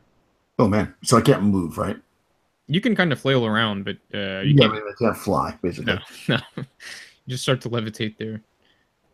All right, so I'm levitating, and I'm like, whoa, guys. Nikki will come up behind you, and she's kind of afraid to touch you, and she says, "I'm like, whoa, it's amazing." I'm levitating. Yeah, obviously. See if you can push me. Nikki will grab her staff from her back, and she'll use it to push you. If you try to push the staff, then Angelica's just going to step up and just push her with her hand. Can she push her along, like forward? Or she's like stuck in space? Yeah, no, she could maybe be pushed a little bit. All right, I'm gonna try to push her out the door. Yeah, you could do so. And again, the effect just lasts, 2 rounds? Not terribly long. All right. So that's fine. So she gets her outside, I guess, and then like after a few seconds, she drops to the ground. Yeah, she just falls to the ground. No damage or anything. And then she's like, "Well, there's something strange going on in there. If I'm gonna float when I go in there." Well, maybe it was only a one-time thing. Or maybe we should just let you float inside the house and you'll go down and then not float again. Yeah, you try floating. It's not the most comfortable thing in the world. I'll tell you right now. All right, awesome. I'll go in by myself. No, you won't. I'll lead the way, Jessica says, and she'll step into the house by herself, holding her torch up. Okay. Now this time, as you enter, Jessica, you would notice the furniture that was on the southern wall there. You begin to see that they start to like acquire this twisted semblance of life. You start to see these warped faces almost appear on them, and they start to snarl and growl. And they're about maybe 15 feet in front of you, lining the south wall. Snarl and growl, huh? Yeah. Well, that seems like a good reason for Jessica to throw the torch directly onto the couch. Very nice. So, well, Yeah, it's a 3 chairs and the 2 armoires. So I guess we'll roll initiative though, as you toss the torch. Yeah. Let's see. Initiative is D20 for everyone, right? D6. Should I roll 2, Marcus? What do you want? Yeah, just I guess everyone, because I think you would all see this kind of start to happen. Yeah. So we see the chairs. Definitely see Jessica throw her torch. Yeah, you see all this furniture start to animate, I think, and you would. Okay. Sounds good. Yeah. 5. Jessica got a 3 and Nikki got a 2. Nikki 2. What about Teresa and Angelica? Sorry. 5 and a 4. 5 and a 4. So Teresa 5. Yep. Angelica 4. Okay, so the animated furniture that's on a 1. Okay, cool. So the nice. We got 1, 2, 3, 4, 5. Yeah. Very good. So we'll start with the 5, I guess. Teresa. So Teresa's still a little bit startled about floating, and she sees these things start to growl, and she's like, "Oh no, that's not happening. I didn't sign on for this shit." And she starts to back away from the door, but she puts her torch, she puts the lantern down on the ground and draws her 2 pistols, but she does not shoot this round. She's just gonna, because I got somebody in front of me. Right, because I have to shoot through a doorway where there's people standing in front of me, so I'm just going to draw my pistols. Okay. I'm not going to shoot. Yeah, that'll work. Yeah, you can draw them and maybe see if you can even step in if you want. Oh no, okay. She thinks she might float if she steps in, so she's definitely not going to step in there. Okay. All right, so Angelica's next with the 4. So Angelica is like, she sees this happening, and she goes, "Ah, crap!" And she runs forward, and she's got. Again, she doesn't want to shoot her rifle because we got space. There's somebody in front of her. So she's going to run forward, and she has that helmet in her hand. She's going to try to hit one of the armoires with her helmet. Okay, very good. So yeah, you can roll one attack against the armoire. Yeah, so I was going to smash the armoire with the helmet if I can. They're made out of wood, right? Do they have glass on them? I'm assuming yeah, no, these are just all wood. Oh, okay. So I'll try to smash into the armoire if it's moving at me. Okay. So I'll make an attack with that. Oh. 18. Oh yeah, that'll hit. Okay, and then I don't know. Does that just do 1 to 2? Yeah, I think so. That sounds Okay. 1. All right, 1 point of damage. All right, let me mark that down. Yeah. So that's on one of the armoires. Yeah. Okay. I guess that's technically a charge. But no, I don't. I guess I didn't need to charge, right? Nah. Okay, good. I didn't charge. All right, cool. Okay, so just 1 point. All right, very good. So then the 3, Jessica. The torch that Jessica threw, did it like hit anything or go out or? Yeah, go ahead and you can roll a missile, and we'll just see what had happened as that was flying through the air. All right. Oh, nat 20. Okay, yeah, so that'll hit the target of your choice, I suppose. You said there's an armoire. Yeah, 2 of those and three wooden chairs. 2 armoires and 3 wooden chairs. Okay, I'm going to say it hits one of the armoires, as I assume they have some kind of some kind of padding or something on them, maybe. Okay. And yeah, that'd be good. And what 1d4 damage, I guess, fire damage. Yeah, I think so. It might be. Let me check. It might be a D6. I don't remember with Lamentations. Blah blah blah. I don't remember if they have flame damage in here. I don't know. Would it count as a medium weapon or a small weapon? I mean, would it count as a medium weapon or a tiny weapon? Probably medium, I would think. Then probably 1d6 damage. Yeah, roll a D6. That'll be fine. Yeah. Okay. And 1 damage. Okay, very good. Very good. Yeah, lamp oil only does a D4, so I don't know what a torch would do. But it does say a fire has a chance to set alight any wood, structures, or objects not mentioned. Okay. What page is that? Just so I can have the reference. Let's see, 60. Oil and fire. Yeah. Oh, okay. It doesn't give a damage for a torch. It just says what oil does. Aha, oil and fire. I see. Yeah, they're much less damage in this than other games for a fire. Okay, so I'll just kind of do the thing. I'll do the same thing just because I said it was a D6. I'll say if you would have rolled a 6, it would have perhaps lit. But otherwise, yeah, it just takes the 1 bit of damage there. Okay. So that'll work. So now it's her turn this round. Yeah. All right. So she will draw her longsword, which is a medium weapon, from its hilt. And which piece of furniture? I can't believe I'm about to ask this. Which piece of furniture is the other character attacking? I'm attacking an armor. Armor, yeah. I'm gonna say I hit that same armoire, so that's okay with you. Yeah. Since she's attacking it. And I think I'm gonna go ahead and have Jessica. Are any of the chairs or anything like? Do they look like they're gonna surround her or anything?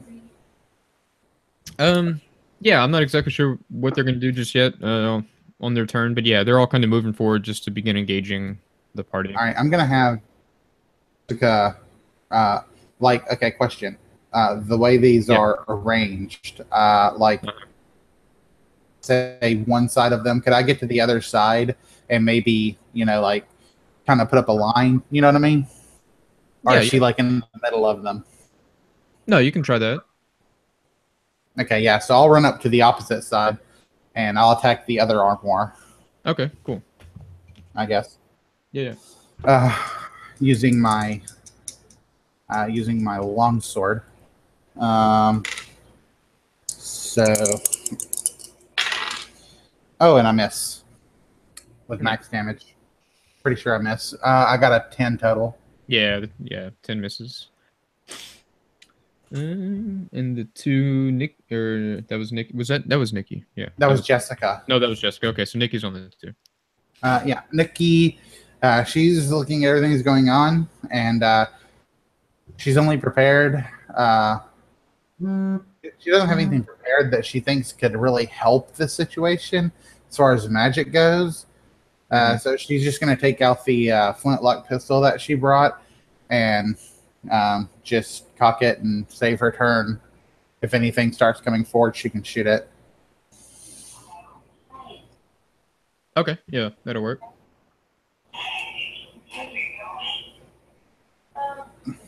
Okay, so it's the enemy's turn. Let's see. So, there's 4 of you. All right, so I'll do a D4 to see who's attacking whites. Well, actually, we'll say the armoire that was the torch was tossed at. Yeah, that one will go for Jessica. Second armoire. So that 1, 2, 3, 4. So we'll say that goes to that one's gonna go to Nikki. Start heading towards Nikki. Let's see its movement. Okay, so it'll be able to get to Nikki and attack. So we'll do that really quick. It's gonna try to bite you, Nikki. It rolls an 11. I think that misses. Yeah. So we'll have the chairs. Wait, it's heading towards Nikki. Yeah. Okay, then as it's heading out, like when Nikki sees it coming towards her, her saved action she's going to use to shoot the chair. Okay. Oh, cool. She rolls a total of 15. Yeah, that'll hit. And 1d8 damage. And she'll do a total of 2 damage to it. Nice. And this was an armor that's attacking her, or one of the chairs? I think you said an armor. Okay, yeah. Okay, so 2 damage on that. Okay, great. Then we got the 3 chairs. So let's see who they're going to attack. So, the way I was doing it, so 1 Teresa, 2 Angelica, 3 Jessica, 4 Nikki. So chair 1 will be Jessica. Chair 2, Nikki. Chair 3, Teresa. Alright, so we'll start with Jessica. 12 misses. Alright, the next chair on Nikki, trying to bite at you. 6 misses, and the last one on Teresa. Is it? Wait, what? So it came outside. Yeah, it has a 30-foot movement, so it's just rushing out. Oh, man, okay, all right, yeah, I wasn't sure if it would stop being animated. That's why she didn't go outside. She was inside. Okay. Yeah, it has just enough movement to hit outside. Actually, 30 feet. Yeah, it's about 25 feet away. So that one's gonna roll to 20, and it does 3 points of damage. Nice. As it bites at you with its gnarled, kind of twisted face in the wood. Oh, that sucks. How many hit points do you have? Do you have 3? No, of course I have 3 hit points. No, I have a. Hold on, look at the wrong character. I have 13 hit points. Okay. Question: Could oh, I'm sorry. Was Angelica outside or Teresa? No, Teresa's outside. So now this chair's outside with me. Did Teresa have the guns? She stayed outside to try to I was hoping they wouldn't come out. So I was like, oh shit. Did she have her guns pulled out? Yeah, they're out now. Well, if the chairs were coming forward, couldn't you have shot at them when you saw that they came outside? Or no, I didn't say I was going to do that. Oh, okay. On my initiative, I took my guns out. Plus, also, if you're drawing a weapon during your attack, you take a -2. Ah, yes, forgot about that. And she had to put the lantern down. I just figured that was too much for her to do, so she just took the gun out. No, she did not hold on action or anything. I honestly didn't think they were going to come out. That's why she didn't do it. She's like, fuck. Okay. Very good. So, back to the top. Teresa. Cool. All right, so now I'm going to hammer into this with my pistol. And now it's really close to me, so I guess if I have to step back so I'm in missile range, I will, but I'm gonna shoot it with a pistol. Or I'm gonna try to anyways. So I've got I do pistols. One's loaded with shatter, and the other one's loaded with a scatter, and the other one's loaded with a regular bullet. I'm gonna shoot it with a regular bullet. Okay. Oh, cool. So 17 plus 2. So that's 19. That should hit, right? Yeah. D8 damage. Let's see what we got. Come on, baby. 4. Nice. Yes, she shoots the chair for 4. Very good. Okay, and then from the 4, was it Angelica? Yeah, Angelica. So what Angelica wants to do, she's going to try to grab one of the chairs that's in there, and grab it like by the back or whatever, and pick it up and slam it into the armoire. Okay. Yeah, she's going to use one against the other. That's her plan. She has a 17 strength, so should I make a melee attack? That's the way you do it, right? It'd be like unarmed combat, like wrestling. Yeah. That's how you do it. Wrestling. Yeah. Character must have both hands free, which I do. Wrestling is all a contested roll. Both parties roll a d20, apply their melee attack bonus and strength modifier. Okay, so you have to roll against me because I guess I'm wrestling the chair to hit it with the other thing, right? Correct. Okay, so I'm gonna roll. Oh, that's pretty good though. So that's 22. Oh, nice. Yeah. So that works. Describe how you do that. The chair. So then I have to make an attack against the armoire with the chair. Okay, cool. So that's an 18. Okay, great. Very good. Yeah, so like a D, I guess a D6. Okay, cool. Come on, baby. 5. Nice. Very nice. Do they both take damage? 2, 3, 4, 5. Yeah, fuck it, why not? So 1, 2, 3, 4, 5. Pretty good. Nice. Yeah, they both splinter as they hit each other. Nice. A good bit. And she's Yeah, like, "Take that, bitch." Pretty good. Okay, cool. So to the 3, Jessica, as you see this, your companion smashing the chair into the other chair. Jessica, it seems fairly impressed, but she's going to continue to chop at her armoire with her sword into her sister. Now she's going to press the attack and attempt to really lay into the thing. So she'll get a +2 to her attack bonus, but she'll get a -4 to her AC. Cool. And so I got a modified 22. And Yep. am I muted? No, you're good. Okay. Sorry, I was muted. And I do 4 points of damage to it.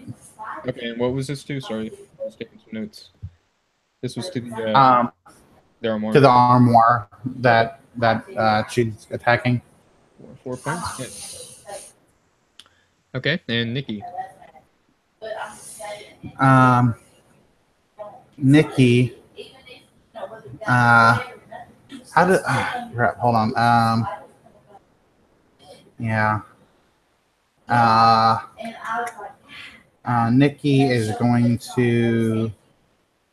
How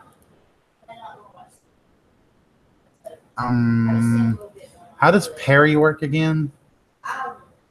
Like, could I pull out my staff and do that? If you would pull out the weapon, parry. Yeah. That's your AC. But you can't attack. It just increases your AC. Okay. The character decides to defend themselves in combat. Okay.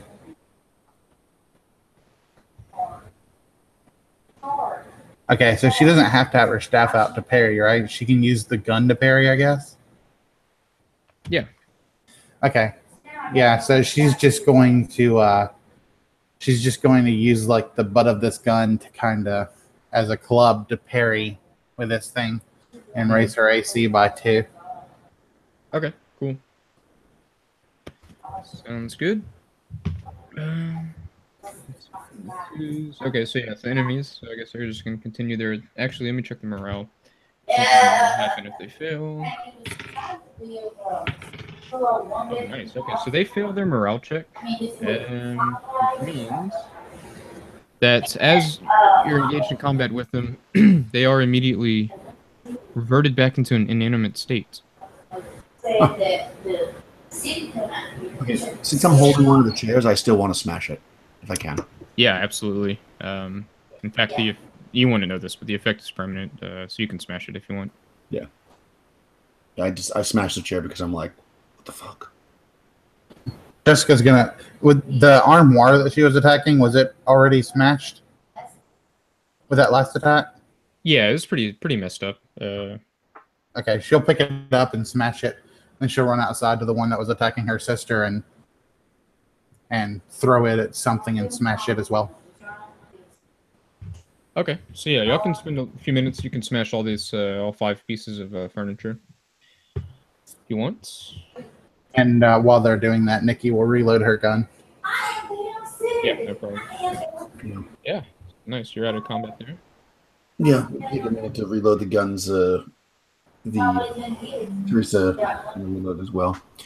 While they're doing that, though, Angelica is as soon as she smashed her chair, she would go over to one of these suits of armor and start checking it out. She's gonna take one of the heads off.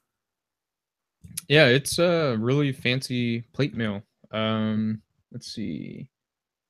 Yeah, they are usable. It's usable plate armor. It's really fine manufacturing, fine design. She's looking at it, thinking about it.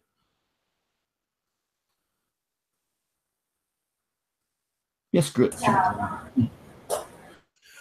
They're all reloading their guns and smashing furniture. She's in there stripping off her clothes and putting on a split new armor. Very good. It's cursed. Your AC drops to 1. Yeah, immediately dead. No, it's totally usable plate armor. Yeah. Might be a little big, but it fits. Well, she's big. She's 5'10", so she's. Oh yeah, that's right. She's 5'10". Yeah, no, it'll fit perfectly. Yeah. Nice and snug. Yeah, she puts the plate. I don't even know. I don't think I've ever worn armor in Lamentations. I don't know what it does. I've never worn plate out of like Yeah. dozens of games I've played. Yeah, you just play leather. A couple times, yeah. Let me see. I'm just gonna put it on because I wouldn't have put it on except for that. Yeah. She's like, screw this. Let's see. Plate armor. Yeah, so it's 18 AC. Yeah, nice. All right, good. Yeah, she puts And plate armor. this is a kind of an exquisite plate armor, so it is worth 1,500 silver pieces. Nice. Just as a heads up.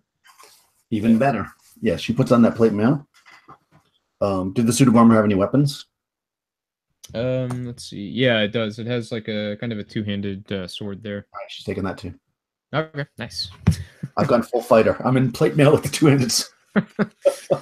Nothing. She like straps her rifle over her back. After Right. she's done. Yes, this is a great weapon. Just Yeah. for reference, yeah. Jessica's walking back in after raging on the furniture outside, and she sees you, and she's just like, "What the fuck?" Hey, if the furniture is going to come to life in here, I need some protection.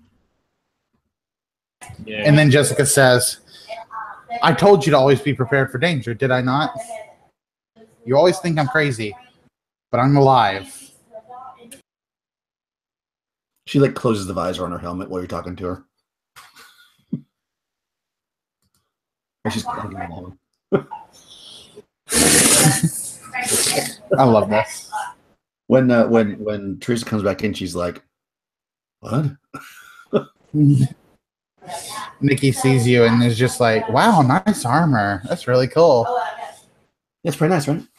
You think any more furniture is going to come alive in here? That's really cool magic. I would really like to see the magic.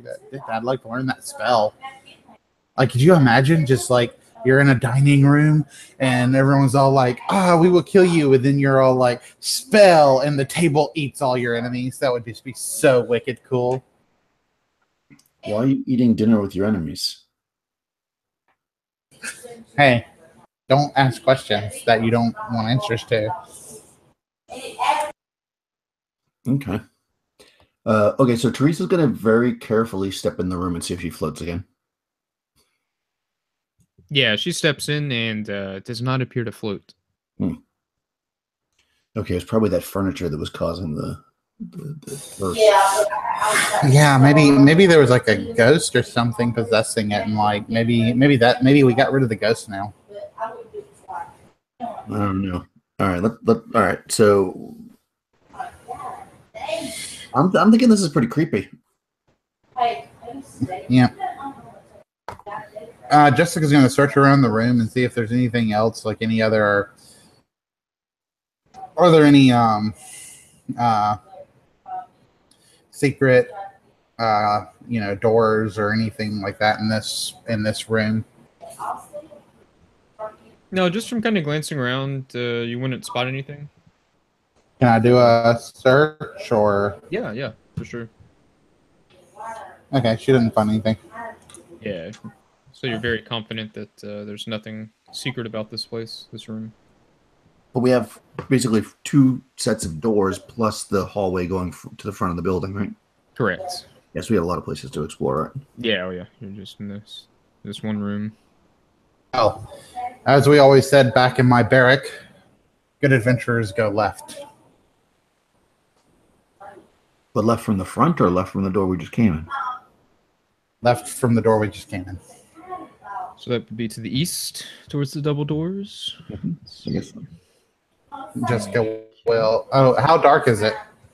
In this particular hallway that you're in, this armory kind of hallway, whatever, it's there's a lot of windows, and they're large windows, so there's some light coming in. It's still dim because it's gray outside, it's kind of cloudy. Well, Teresa has a lantern as well, though. So she's But there's Yeah. no I was gonna lighting in say. the mansion itself. So the further you go, you might want perhaps lighting. Yeah, since that was like fairly traumatic, Teresa's gonna keep her pistol in her hand and have the lantern in the other hand. Nice. Nikki is gonna pull out her staff, and she's thinking, I kind of hate to waste this, but might need light in there. And so, if she can, while outside, she's going to say some magic words and such, and slam her staff on the ground and cast light continual onto the tip of her staff. Just the Yeah, tip. that'll work. Just very nice. Well, I mean, like I'm thinking basically the top of it is lit up more than like it kind of goes up into like a decorative top, and like that part's lit up a little bit more than the rest, but like maybe the whole thing kind of glows with magic. Yeah, no, however you want it. Fancy. Yeah, and you don't feel any resistance to your magic this time. Okay.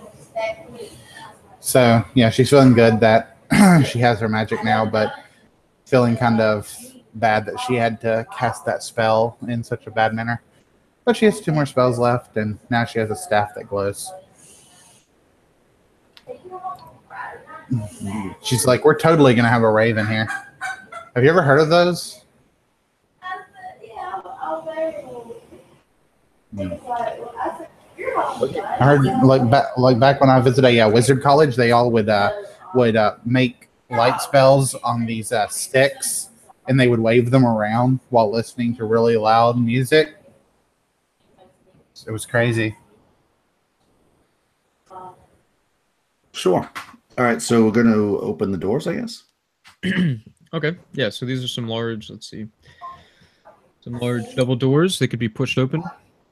And you're looking into kind of like an antechamber. But however, the first thing you notice as you enter is just this unpleasant, rotten odor suffusing the area. Gross. Yeah, it smells pretty bad. Besides that, the antechamber itself looks once richly furnished and decorated. The finery of this small area has long since moldered away, leaving it bereft of almost anything of real value. Besides shattered plaster and the bones of small animals, the only thing of interest that remains is the family crest, the IRI family crest, which is hanging on the east wall. And it has a Latin motto under it, which I believe it was Jessica would recognize as saying, "I will not wholly die." Nikki. Yeah. Okay. Yeah. Nikki would perhaps read this. It says, "I will not wholly die." Nam omnis moriar. It's my Latin. She'll read it in Latin. Yeah. And then she'll say the pronunciation. Mm-hmm. Very good. And so to your right, the southern end, there's stairs going up and stairs going down. In front of you, there's a door on the eastern wall. To the left, it looks like there's another door at the far end of that, but also a hallway that breaks off to the right there. So there's a few places you can go. Oh, interesting. So how wide is this room? Oh, I see. The manor's not perfectly square. No. Okay, that's why. Okay, that makes sense. But this room itself is 10 feet deep, and left and right would be about 20 feet. Okay. So it's a little tiny room. Yeah, the ceilings are quite tall, though. Where to? Jessica's looking up the stairs, and I'm gonna say she has her sword or shield out and her sword in her hand in case she needs it. Okay. And she's kind of looking up these stairs and says, "I'll lead the way." She pulls her shield up in front of her, and she has her sword kind of like at the side of her shield. Actually, you know what? Since she's about to go up these stairs, do they like spiral up? No, it's just kind of a large staircase. Going up. Since she's going up these stairs, she's actually gonna sheathe her sword, and from her back, she's gonna pull her spear out, and she places her spear like there's a kind of a niche in her in a part of her shield. She's gonna kind of place it there, and she's holding her shield up, and has this spear out in front of her. She goes up these stairs, angled upwards, of course, in case anything is coming over those stairs. Yeah. So when you get to the top of the stairs, you see my characters who have been waiting for you while you're trying to figure out what you're going to do. Teresa just walked right up the stairs. She's Yeah, and the stairs face initially south, and then they face north. There's kind of like a little, mid section where it kind of turns around to face north, heads back up north. Yeah, she walks up. She's got the lantern out. Okay, cool. And yeah, so this looks like you're now in this almost like a viewing room. Let me check some things. Something spooky might happen. Yeah, so as you enter, oh wow, okay, cool. Yep. So as whoever's going first, let's see. Probably Teresa. Okay, cool. So as you're Teresa's reaching the top of the stairs, this man appears, and he says, "Can't you follow directions? The stables are that way." And he points down the stairs.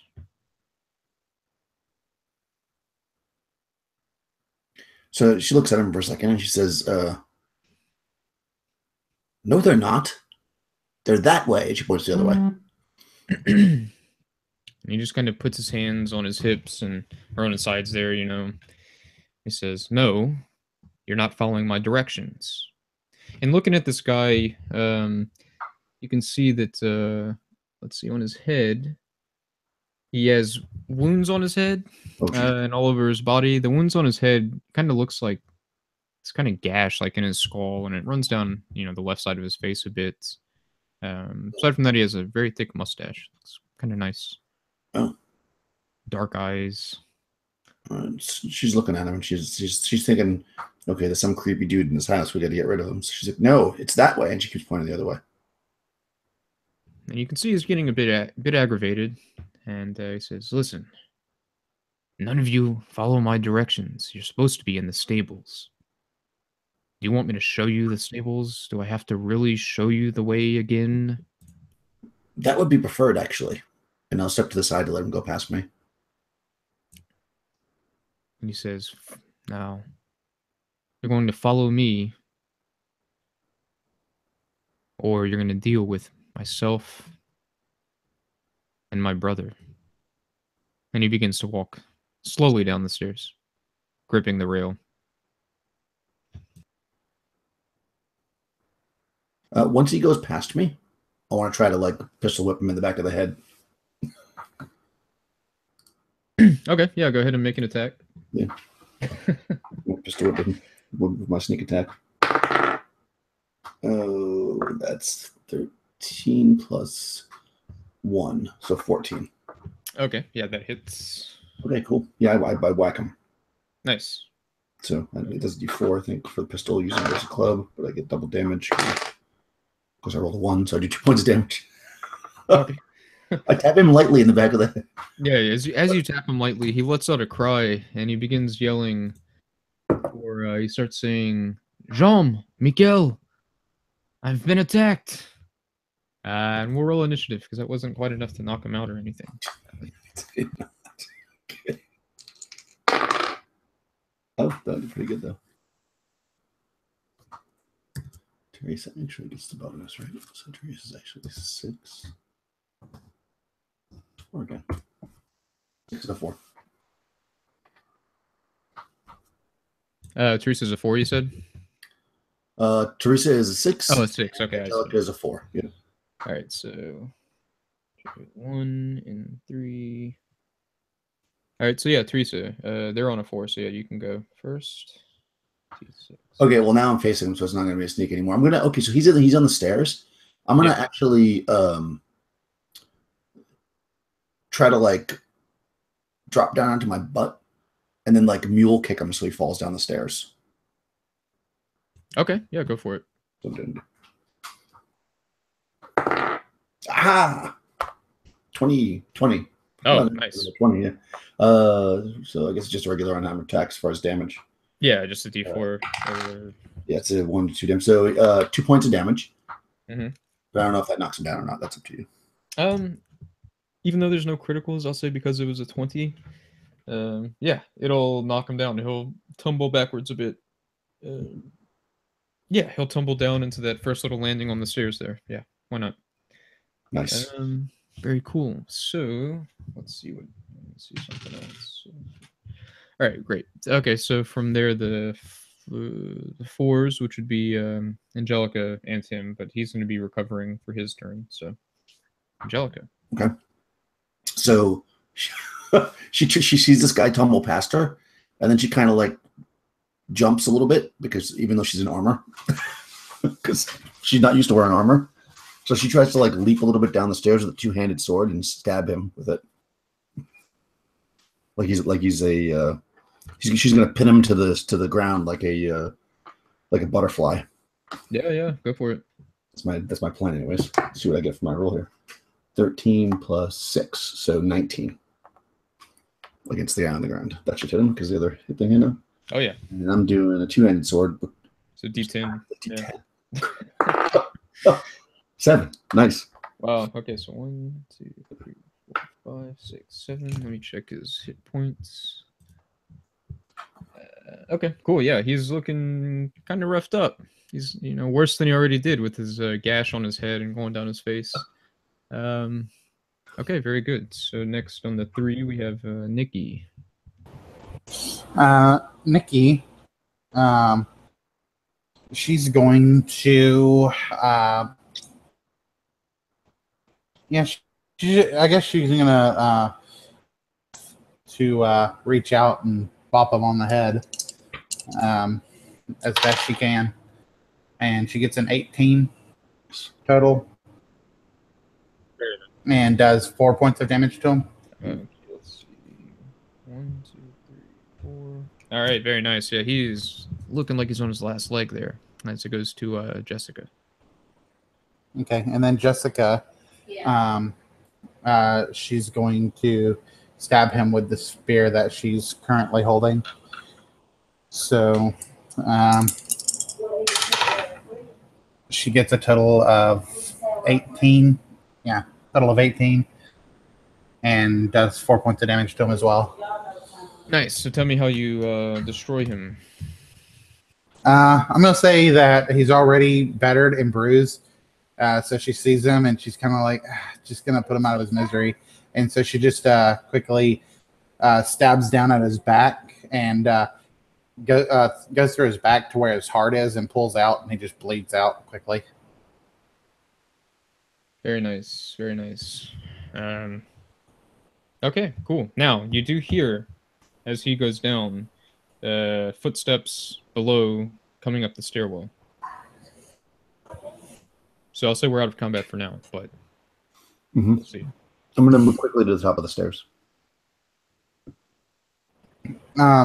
Jessica's going to pull Nikki behind her and have Nikki, I guess, go towards the stairs. And Jessica's going to, at the edge of these stairs, she's going to sit with her shield up and her spear ready to jab at whatever's coming up these stairs. You're on the landing, or you camp where I am? Yeah, I'll run up the stairs, and so like they have to run up the stairs, and as soon as they come up those stairs, I just want to be able to shove my spear forward and stab them. Nice. Okay, very good. So, all right. So yeah, as you do that, steps get louder, and rounding the corner, coming up the stairs, you see these two identical twins, basically. Each of them with a slash across their face, like a deep gash, like slash, going through their faces. They're almost like mirroring each other, for better or worse. They're both tall. They probably were handsome at some point. And they're wearing kind of like a footman of the house kind of attire, kind of like just like some groundskeeper kind of people. Yeah, so they run up, and their weapons are... Oh, no, they don't have weapons. Their fists are drawn, and they see their dead lord, or their dead, companion there. And they're not even going to say anything. They just start shouting and pointing at you. So we're going to roll initiative again. Oh shit. Okay.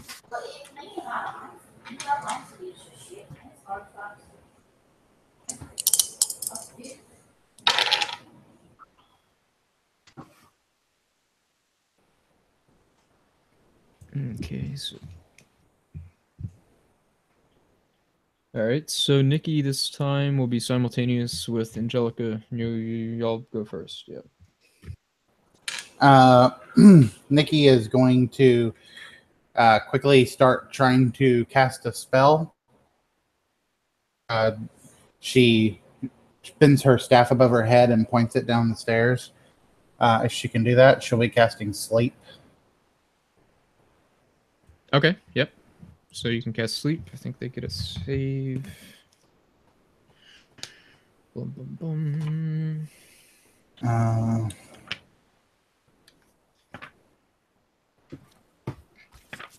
All right. Cool. Let me see. So creatures with 4+1 hit dice or lower. Okay. Great. Their hit dice is all right.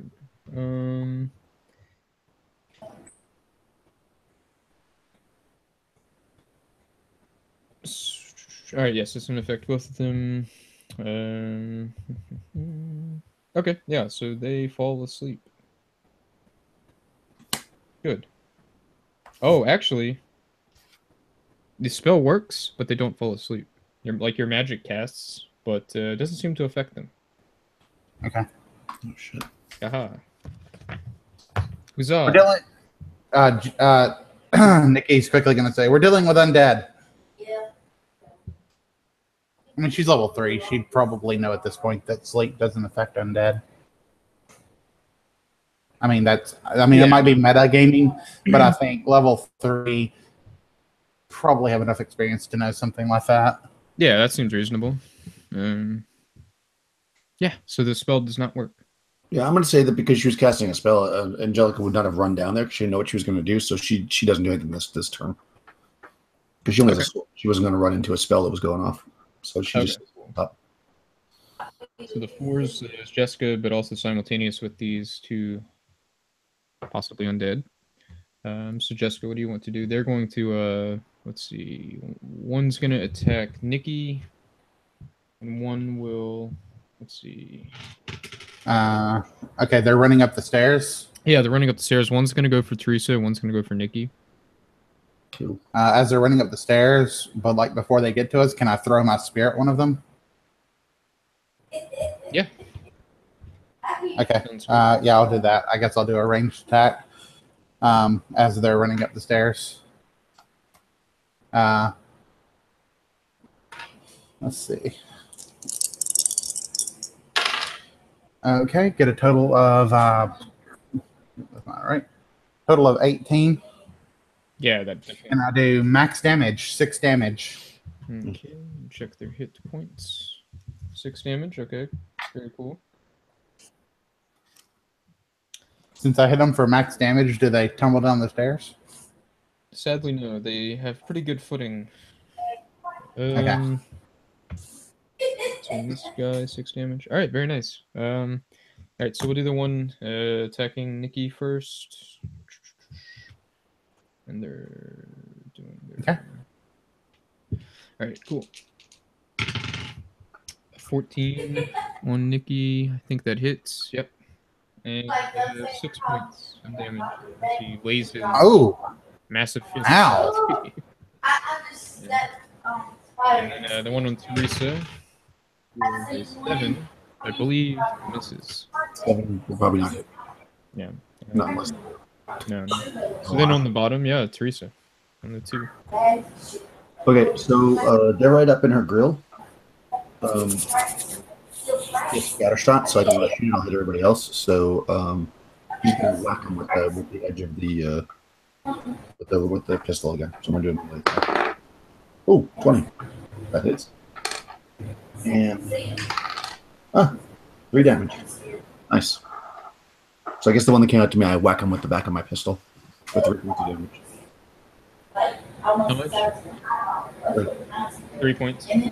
6 legs. Very nice. Let's see, 1, 2, 3. Okay, cool. Back to the top. The simultaneous Angelica and Nikki. Okay. Well, now that they're up there, I'm going to whack them with the two-handed sword. I guess the one that's attacking Teresa. Ooh, but that probably didn't hit 11. That definitely didn't hit an 11. No, the 11 does miss. Nikki cries out in pain from being punched so hard, and she's gonna hold up her staff and parry, so she gets a +2 to her AC. Okay. Very good. Okay, so from there, the fours. So Jessica and the enemies. So Jessica, you can tell me what you want to do. The enemies are just going to continue their attacks on the same characters. Jessica is going to definitely pull her sword and bloody murder as she runs at this one that attacked her sister. So I guess I get a -2 to attack, right? Yep. Can I press the attack and get a +2, or can I only do a regular attack if I'm moving? I think you can press. You can press, it'll just mess with your armor class. Yeah, just strike your armor class. Okay, yeah. So yeah, she's definitely just in defense mode, trying to defend her sister. So she's definitely charging forward, pressing the attack with her sword. So she won't get any negative bonus for pulling her sword out this round. And she rolls a total of 15. Let me check. Sorry, I was on a different page. Yeah, 15 does hit. Okay, yeah. So she'll bring her sword down, chopping into his shoulder for 5 points of damage. Nice. And which one was this? The one attacking Nikki? Yeah, the one that's attacking Nikki. Okay, yeah. Nice. Solid hits. Okay, so they're going to continue their attacks. So we'll do the Nikki one first. A 10, so he misses. We got the one on Teresa. It's a 9, which will also miss. Okay, cool. So Teresa. All right, so we're on like the edge of we're on the top of staircase, right? Yeah. So this is what I want to do. I want to try to grab him, so I'm going to wrestle. I want to try to grab him and push him off the side, off the top of the stairs, over the railing. Am I understanding what the stairs look like? Is there a railing there, or is it just a wall? No, let me see. I'll say there's a railing. I'm going to try to push him over. Okay, cool. Oh. No. No, I mean, it's a contested thing, but I only got a 2. So unless you roll a 1. That's okay. Nah, he wins. All right, so that was ineffective. I was unable to wrestle him. Okay. All right, so Angelica and Nikki. Ah, cool. No, what? No, back to the top, I think. Back to the top. Oh, that's right. We're at the top. That was Teresa. Sorry, got my characters confused. Okay, yeah. So Angelica will swing with the two-handed sword at this guy that unsuccessfully was grappled. Although she's thinking that was a good idea, but she'll use the two-handed sword. Whoosh. That's only a 12. The 12 is just shy of what you need. She's not liking this two-handed sword. She hasn't hit with it yet. Oh no, that's one. No, I hit once. Yeah, you did 6 points, I think. Okay, and Nikki. Is there any way that Nikki could try to pull back and disengage from combat? Yeah, you could do like a fighting retreat. Could she do that and then go into parry mode, or would she just have to parry? Yeah, I'd say you could just parry. Yes. Well, I'm saying if I do a fighting retreat, can I then parry, or So is parry? Wait, sorry, say that again. I'm asking if she does a fighting retreat, can she do a fighting retreat and then parry, or is parry something that you just have to do, like take no other actions? Yeah, I don't think there's actually fighting retreat. Yeah, there's not a fighting retreat. Yeah, you can move up to 1/3 your movement and then parry, and it'd be basically the equivalent of doing a fighting retreat. Right. I shouldn't call it a fighting retreat. Yeah. So yeah, she moves back a third, hoping this guy will start paying attention to her sister more, and she will parry, keep her, or she'll continue to parry to keep her AC up a little bit. Okay. She's using like the end of her staff that's normally on the floor to just kind of poke this guy back a little bit. Okay. Yeah, Yeah. that worked. Very good. And so then the fours, the simultaneous Jessica and the two enemies. Yeah, so we'll say the one guy is gonna switch off of Nikki and attack Jessica, and then the other one's gonna stay on Teresa. And I believe because of the pressing the attack, I'm at a -4 until the end of my turn this time. Okay, cool. So what does Jessica want to do? Attack the guy regular. She's had her barbarian moment trying to save her sister, but now that this guy is backing off and he's going to start paying attention to her, she's going to start trying to get her shield and everything back into position. And she's just going to do a regular attack with her sword. And she's going to hit him like a 17 plus 4. Yeah, to hit. And 2 damage as she pulls her sword back across his chest, slicing like it cuts his chest, and like it cuts his shirt open. It almost doesn't look like she hit him at first, but there's just like a little slice there. She did 2 points of damage to him. Okay, cool. And yeah, I rolled simultaneously for them. So the one attacking Jessica now hits with the 19, and then it was 4 points of damage. And the one on Teresa hits with a 20, but for 1 point. Okay. So as she slices, his fist comes in and smacks her in the face, and her lips start to bleed a little bit. And rocks her a bit. Yeah, and then we're down to Teresa. As you get hit, you get punched. All right, this guy's punching me. That's it. He's going over the side. I'm going for the same move again. I'm going to try to wrestle his ass over the side. Ooh, yes. That was a now modified by my attack bonus. It would be 19. Yeah. Beat that. Let's see. Oh, don't beat that. A 10. Okay, so I've wrestled him. I mean, I don't know how you want to handle if I can knock him over or not. Maybe I'm holding him anyways. I'll say because he did not succeed, yeah, you can push him over the barrier there, and he'll take some fall damage. Yeah, toss his ass over. Yeah. So he takes 2 points of fall damage as he flops over the side there. Okay. And he's at the bottom of the stairs. However, he makes no sound as he hits the ground. Oh, he mean doesn't grunt, or we don't hear anything? Both. Oh. He might grunt, but you don't hear... Like a... Nah, you don't hear a crash or anything. Oh, man. I ponder that. And back to the top. So, Angelica and Nikki. All right, I'll focus on the guy that Nikki's fighting, since there's no... or, I'm sorry, that Jessica's fighting, because my guy went over the side. So I swing at him with my sword. That time a 15, which should hit based on what you said before. D10 damage. Only 2, though. Yeah, she's not liking this 2-handed sword. Very nice. So sadly, yeah, okay, yeah, we'll say it hits. We'll see what happens. So, yeah, it doesn't look like it did any damage though. You're kind of sure. Okay. Nikki's gonna continue to pull back and keep her parry up. Okay, very good.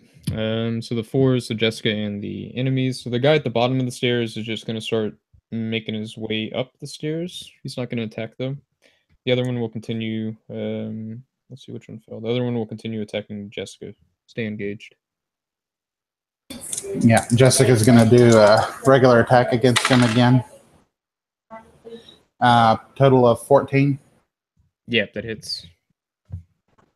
Okay, so again, she does another 2 damage. So she pulls her sword back across the other way, again across his stomach, and this time she's able to get her shield up. So she's back up to her AC of 17.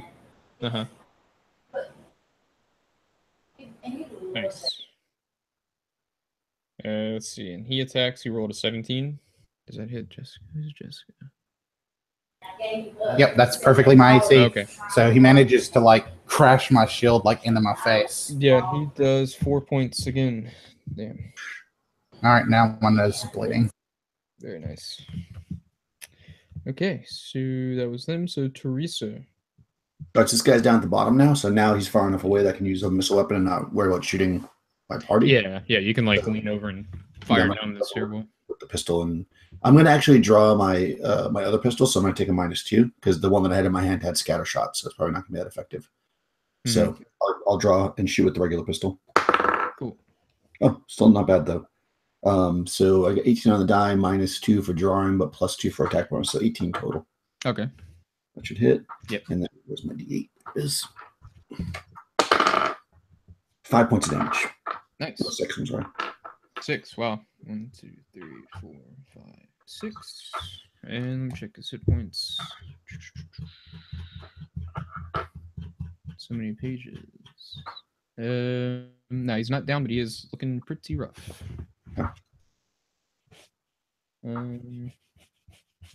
Okay, cool.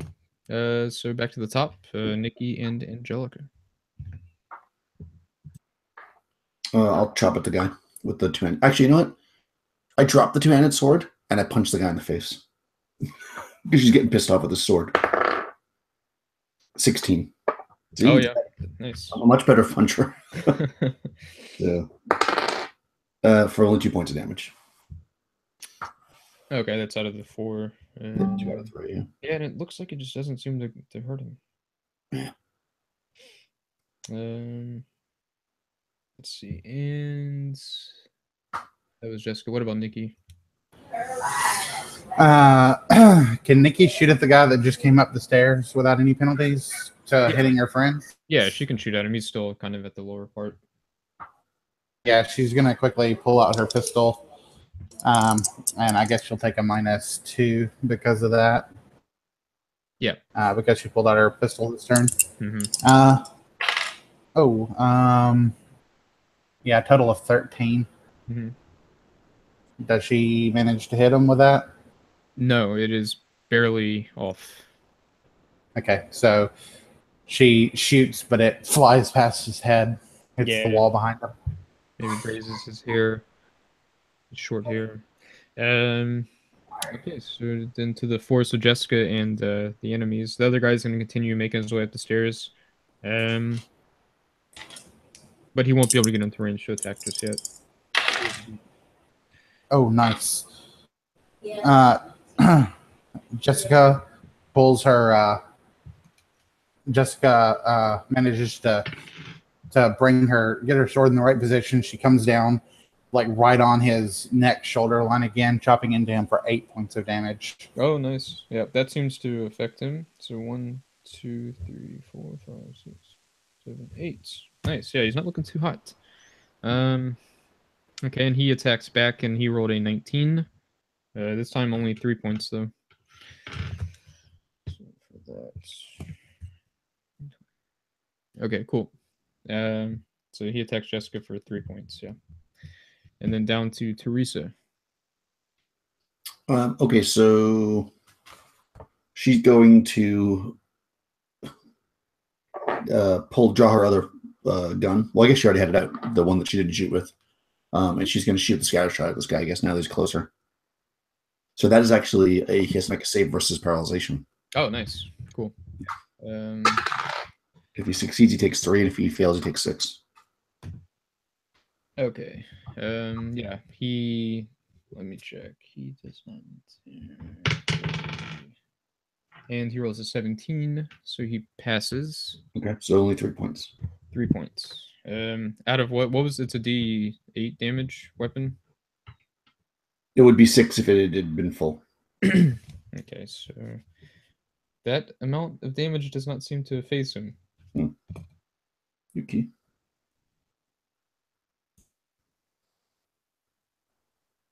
And from the 2, it goes to the 5s. Nikki and Angelica. Nikki's going to start reloading her gun. All right, so seeing that was seemed fairly effective when her sister did it, she's going to try to grab this guy and throw him off the side. Very good. Okay. Oh, that's a 19 on the die plus 6, so 20. Oh, yeah, definitely. So this guy, I'm going to toss this other guy. Yep, I'm throwing him down. Okay, cool. So he's gonna. What did you roll? Sorry. 25. Oh, yeah. Okay. So, I mean, I don't think. Yeah, I don't know how he could. Yeah. So he rolled a 16. So he's gonna go flying. Let me do some damage. So he hits the bottom and topples down a bit. Oh wow, 6 points. So that's max damage. That might actually. Or. Oh yeah, that's enough to kill him. So Nice. tell me how he dies. Yeah, so he falls off the side and he lands like on his head first, and his neck like cracks to the side, but still it makes no sound. Very nice. Yeah, yeah. You hear no sound or anything, but But the neck definitely looked like it should have been broken. right, right. Yeah, and he is dead. Or he appears to be dead. Okay, so very nice. What about that was Angelica? What about Nikki? Did Nikki go? Sorry, I'm taking the. Yeah, she's reloading her weapon. Oh, that's right. You were reloading. Okay, cool. So from there, yeah, it goes to Jessica and the last guy left. Who will? Okay. Jessica is starting to feel a little faint at this point, so she's going to start fighting a little bit more smart, and she's going to be a little bit more defensive. So she's going to take a -4 to her attack bonus, but a +2 to her AC, raising her AC to 19. And she gets a total of 13. And that barely misses. That was good damage too. That was 7 damage. Oh, jeez. That would have killed him, maybe.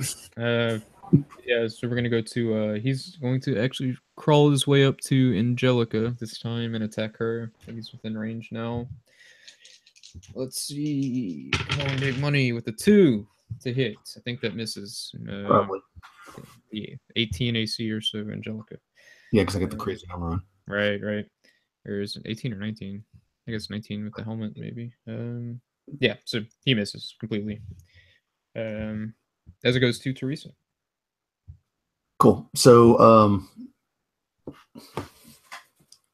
although this has been a good strategy, I feel like probably he's on the ground now, so it might be harder to get him up off the side. So instead, she's just going to try to. Doesn't really have. She's going to hit him with the gun because both of her guns have been shot, so she doesn't have another one. Actually, you know what?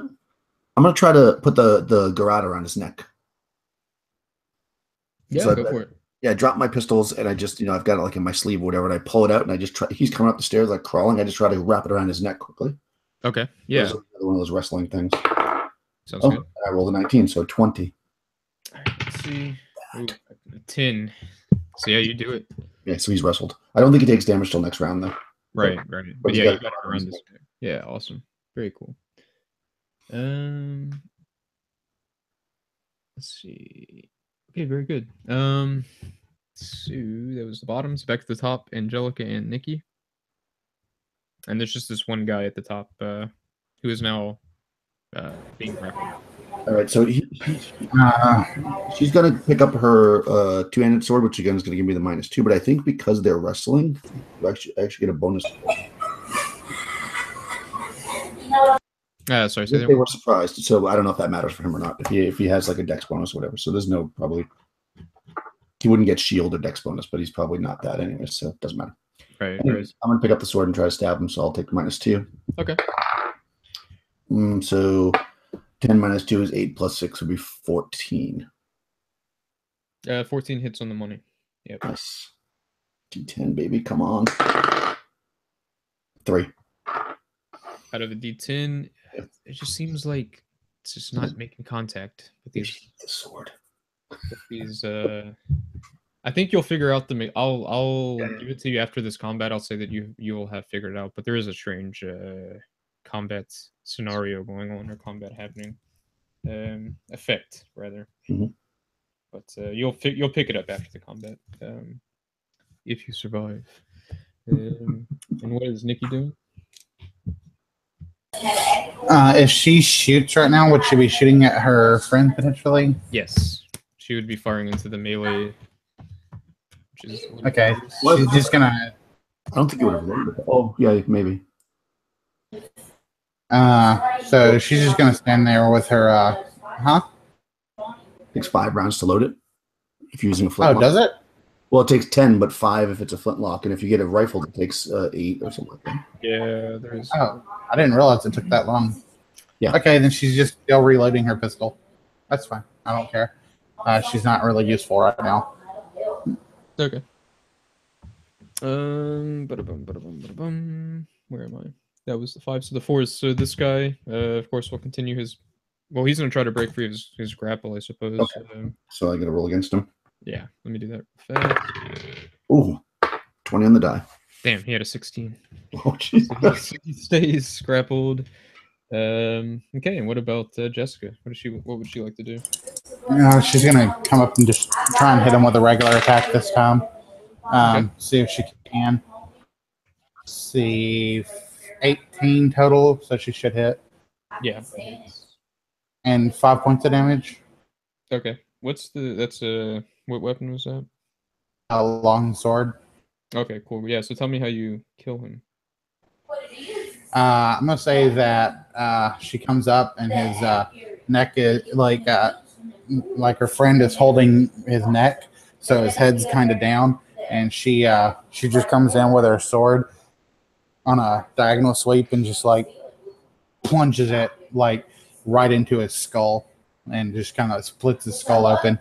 And then she takes it when she pulls it out. You expect like one of those sickening plops, but there's just no sound as she takes it out. Nice. Very good. Yeah, so you're out of combat. Very good. And I'll say you've picked up a little knowledge about fighting these peoples. It seems like whenever you're hitting them, you have to do a sizable amount of a strike to be able to like do damage. And just out of character, perhaps, just so you know, it's if you let me actually read the exact rule. I didn't realize it until like a third of the way in. But for the enemies, basically you have to roll what is it? They're immune to the lower half of all weapon damage dice against them.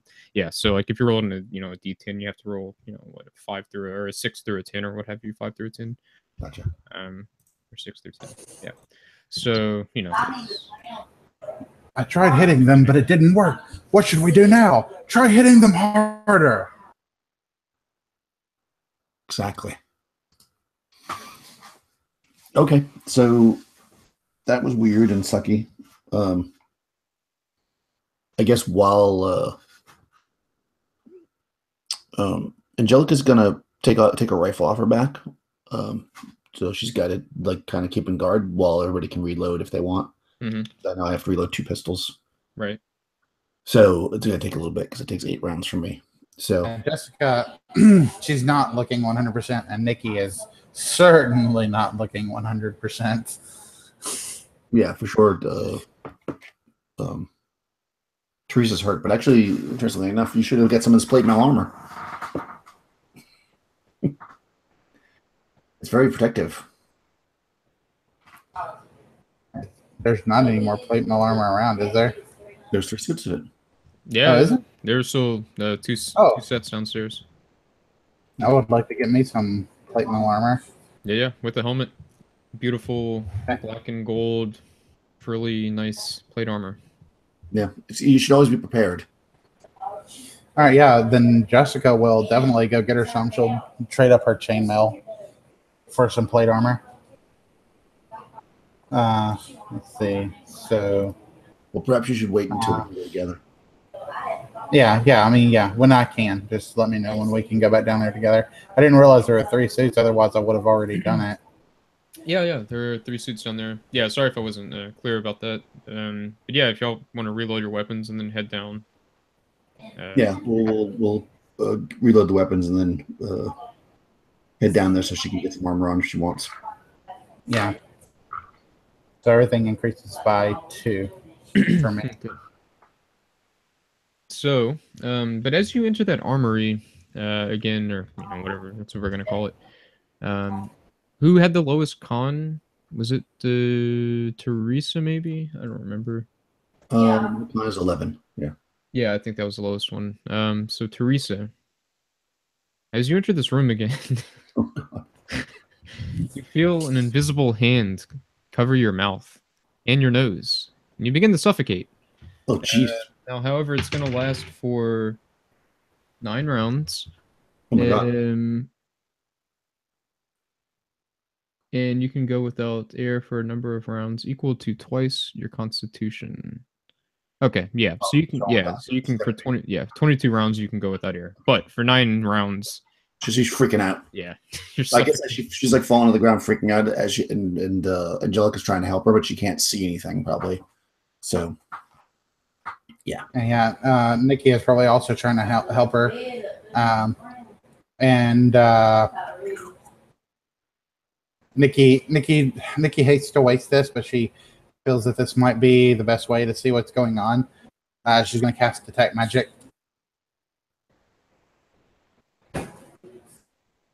Yeah, you can cast Detect Magic, and let's see. Would you notice this? Yeah, you would notice some kind of evil, like paint in the air. Okay, I'm sorry. Let me mute myself. Evil. I could have told you that without magic. Yeah, and it almost feels more like a spiritual thing rather than magical. So once Teresa can breathe again, and she's freaking out, she's probably got like tears going down her face, and she's really kind of not in a good mood. She's gonna say, "Okay, so this place is obviously haunted, and that's why we came here, right? To find out if it was haunted. So I think we found that out, but there's no way I'm leaving without a little bit of extra silver in my pocket. Let's find something valuable and get out of here." And then Angelica's like, "I got the armor." And she's like, no, better than that.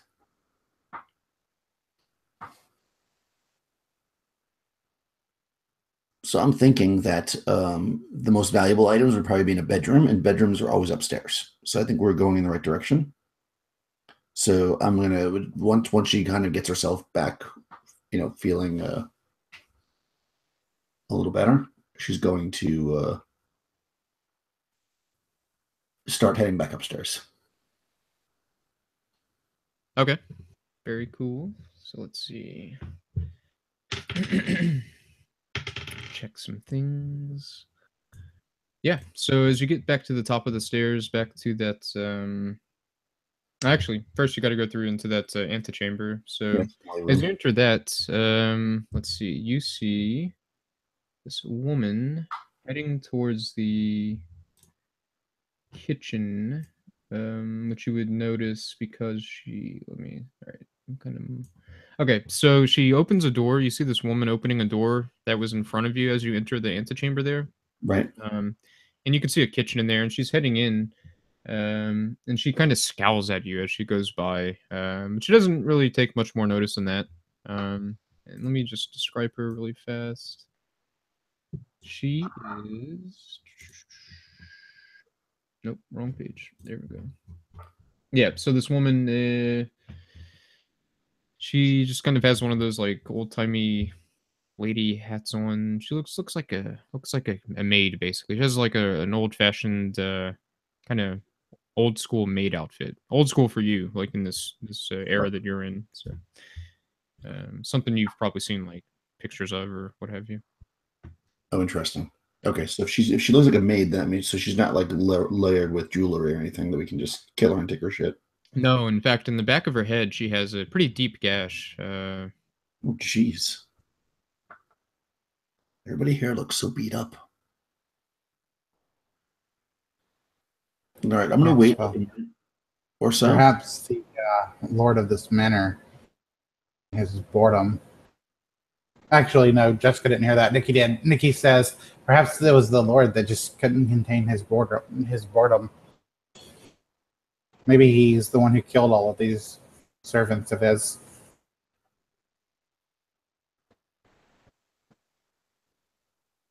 Maybe. Either way, this place is evil. And I say we get what we can and get out of here. You're not looking too good. Yeah, and in fact, I would say that maybe we should just get out of here. I mean, I didn't come all this way to leave with no silver. We should at didn't you least drop silver at the gate that you picked up? right, I mean, but that's more silver. Obviously, look at this place. There's got to be something right. here very valuable that we can get, and they're never going to know we took it. You're going to have medical bills after all this. We need to do something. The only thing I'm really worried about is getting my sister out of this hell. I'm not worried about any treasures past that. Job we came to do.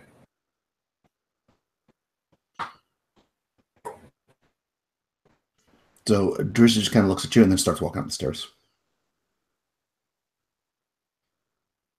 Okay, very good. And the bodies, by the way, are not there anymore. Actually, the bodies are gone. Oh, great. Jessica is going to take her sister and walk out of the house. Okay, which direction? Which direction would you like to go? Out the Out on because she's just going to take the plate milk because why the fuck not? Just out the way they came in. Okay, so we'll hurry up. The first thing, Teresa and Angelica going to the top of the stairs. You would feel the temperature drop like drastically, but only for a few seconds. Oh, jeez. Is the winter coming already? I think it's a damn plate mail. Okay, and outside, so Jessica and Nikki wanted to. Okay, so where do you want to go? You want to just walk out now? Teresa and Angelica, would you notice this? Oh yeah. I mean, if they're not behind us when we get to the top of the stairs, I look back and then we say, "Well, we'll meet them at the horses, but we got to get something out of this. This plate mail armor is valuable, but I mean, I need something. The lady of the house must have some jewelry or something." Very cool. And now, Jessica and Nikki, as you step outside, you hear this female voice just kind of all around you, and it kind of it whispers, says, "I thought you didn't like uninvited guests." And it fades out. Yeah, Jessica's going to ignore that, and she's going to say, "Come on, Nikki," and Nikki is going to follow Jessica, and they're going to start heading to the front gate. Okay. And of course, as you get there, let me see. You would find. Let me check some stuff. So heading back the way that you originally came. Yeah, whenever you get to that pathway, leads up to the front gate. You hear a loud buzzing sound.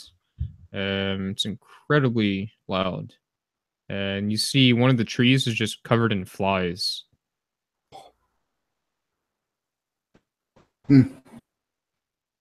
Look at that.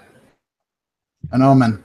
And she's just going to try and open that gate and see if it's locked.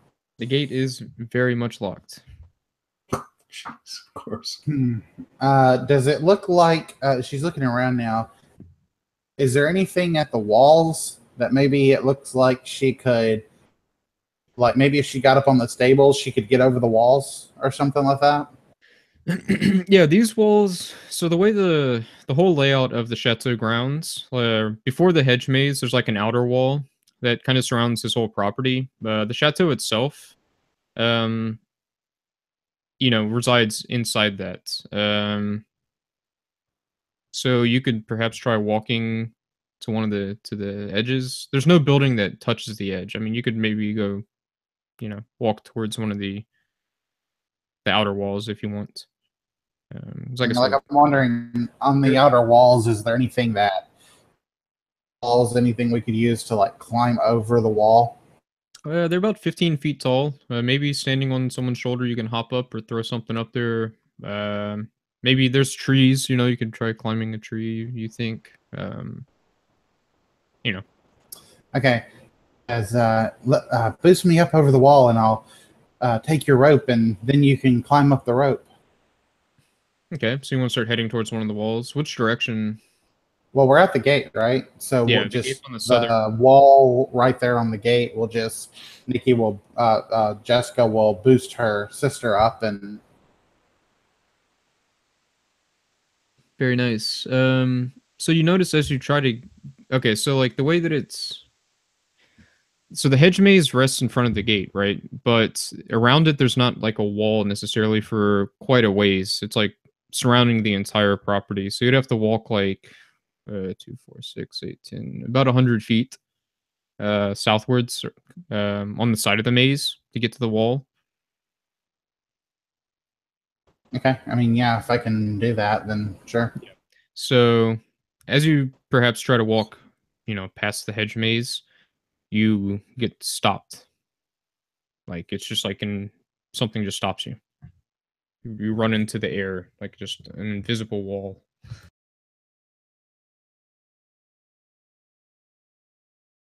Okay. Well, that sucks. Maybe cut back to the other two. Let me think a little bit. Okay, cool. So back to Teresa and Angelica. What are you doing? When we get to the top of the stairs, I'm looking around. Now I'm trying to find where I think maybe a bedroom would be. Okay, so let's see. All right, so you're looking at the top of the stairs. There's a door on the right side of the wall there. Looks like there's some double doors to your left, or you could go straight to what looks like a hallway that breaks off to the right at the end. At the end down there. All right, I'm gonna take the hallway. Okay. Right. Yep. Yeah, so you can take a right, and it goes down about 25 feet before it ends, and then it turns left, and you're kind of looking at this. Let's see what this is. It's like a room looking down below to a chapel. Let's see, and it looks like there's some seating there, as well as where am I? Yeah, there's seating around. There's a few tables, and on one table in particular, you see looks like recently cooked meat. In fact, there's even like steam rising off of it. Huh. But it's like below me, right? I'm on like a balcony or something. You're on a balcony, but there's like chairs and tables up top that look over this chapel. Oh, gotcha. Yeah. Oh, so the food's up here with me? Yeah. Oh, interesting. Well, I'm not that hungry right now, so I'm gonna turn around and go back, and I'll go back to that original room, and I'll open the double doors. Okay. Let me see. So the double doors. That is okay. Yeah. So you open those up. They push forward, and you're looking at a dining room. Let's see. There's a large wooden table. There's seating for 10. The table and the chairs look pretty well preserved. Everything's covered in dust, however.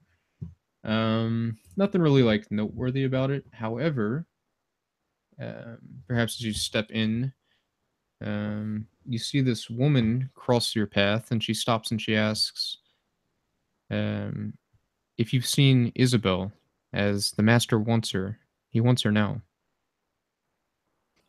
Okay, we shall find her.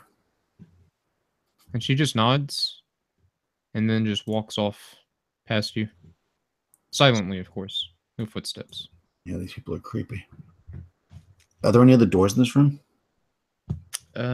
Yes. There's a single door at the far top, like right of the room, from where you're like if you're facing the direction that you entered from. So the northwest corner.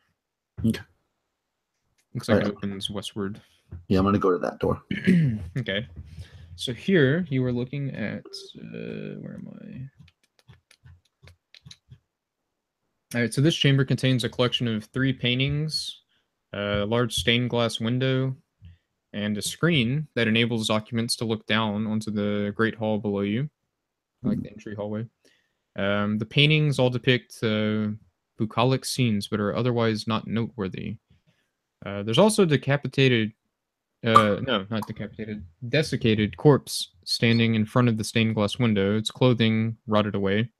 Okay. The corpse has a sword, silver dagger, and backpack. It looks empty. It's just kind of lying on the ground. The stained glass window depicts a garden full of vibrant flowers, bushes, and trees. If you look closely, you would see tiny moving figures that occasionally appear in the foliage. Oh my. Every now and then they'll face you, and it looks like they're mouthing something, but you don't hear any sounds. And they'll make like gestures, like like kind of like trying to shoo you away, and like madly kind of pointing in directions, like towards an exit, perhaps. Huh. Almost like telling you to leave. Yeah. Um, Do I see? Does this look like the hedge maze? The shape of it? It is intricately arranged. It does not look like the hedge maze. However, Yep. because you're staring at it, make a save versus magic. Of course. Why not? Failed. You failed. So if you fail, if only one character fails, is there any? Wait, make sure I read this correctly. So there's two of you in there, correct? They both failed, or just one? Well, Teresa was looking at it. I don't. Does it? Do you have to be looking at it for it to have to make a save, right? Yeah. So if only one of you is looking at it, so there's an uneven number of characters who failed. So I guess that'd be one. Yep. So the leftover character, which I guess would be Angelica, Yep. finds that her life force trapped within the window, and your original body just drops dead. So you would see this happen. Angelica drops dead. Nice. She drops dead, and you would see her in the stained glass. I see her in the stained glass. Yeah, like waving, like pointing, freaking out. Who knows? How do you react? She kind of like she looks around the room to see if anybody else saw what just happened. Then she takes 3 steps back from the window and she pulls both pistols out and blasts the stained glass window. Oh yeah, it shatters. And probably falls into the courtyard below, outside, some glass inside, but yeah.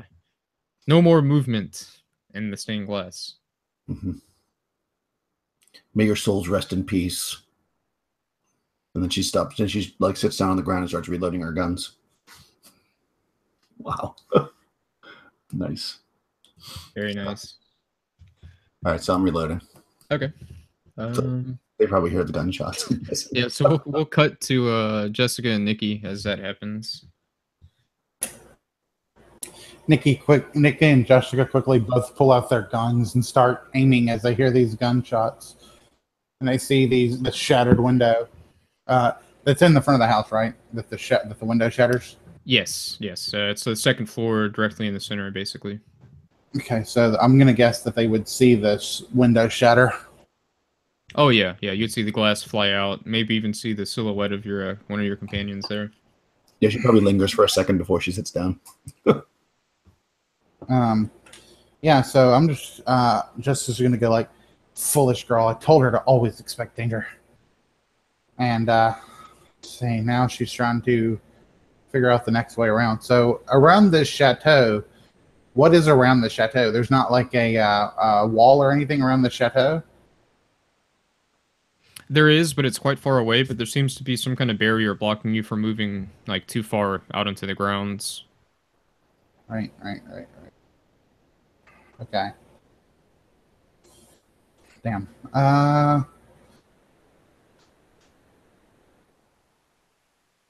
Okay. Kind of at a loss what to do here. There doesn't seem to be any other walls or anything like that. Like, it's just... Nah, just the walls, a few hundred feet out in the distance. Okay, well, Jessica figures that the other ghost man or whatever was trying to summon them to go to the stables. So, and that's like the one place they haven't really checked yet. The house itself is huge. She doesn't really feel like checking that out. So she's like, all right, Nikki, let's go check out the stable. Maybe there's a ghost horse we can ride out of here or something. Okay, so you can make your way to the stable. Yeah, make their way to the stable. All right, check some stuff. Okay, yeah, so the stable... 500 zombies fly from the stables. I wish. No, but you get back... The stables are in the far north, into the property there, as far as you can go. And yeah, it's just this pretty large building. As you approach, that already happened. Let me check something. Okay, so as you approach, you see a vaguely humanoid shape out of the corner of your eye. I'll say Jessica spots this. Yeah, you just see it out of the corner of your eye. Human shape. So when she turns, is it gone? Yes. Okay. She tells her sister to be on her guard, and she will have her pistol out and her shield up, and she'll be resting her pistol on her shield as she gets closer to this stable. Is there anything at the stable, or? Yeah, so it's a pretty big building. Looking inside, as you walk in, you would see bones of 3 horses. You would see, rotting saddles, reins, and just riding gear all over the place. There's also, there are 2 men. Let's see. All right, so you see this one man and this younger man, youthful man. The older one is berating the younger man for his lackadaisical devotion to his duties, and just calling him lazy and useless. And he's starting to get pretty angry and almost violent towards this youth. Interesting. Yeah, I mean, I'm not going to do anything. I'm not fucking with spirits anymore. Yeah. So as you're watching, since you're not going to intervene, what happens?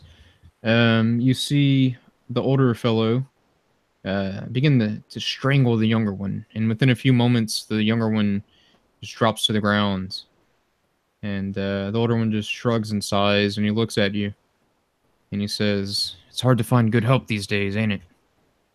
Sure is.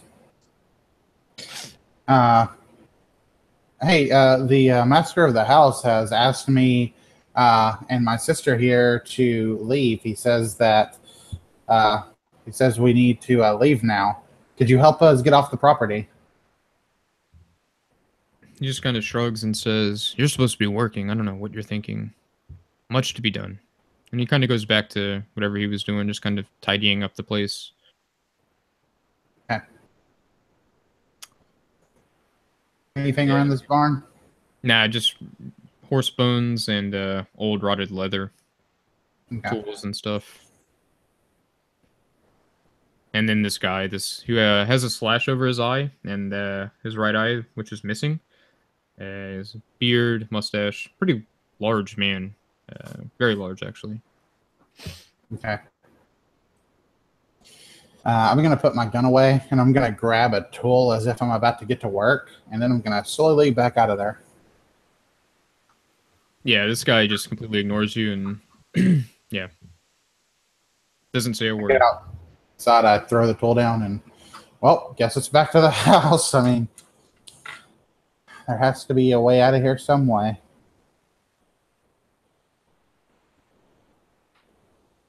And I guess just cut back to Daniel's character, see what she's doing.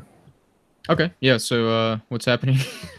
Okay, so I load up my pistols, and again the same way, one scatter shot, one regular round. I'm gonna pick up Angelica's rifle. Mm-hmm. And have that in my hand. Okay. With the lantern, I guess, because it's dark in there.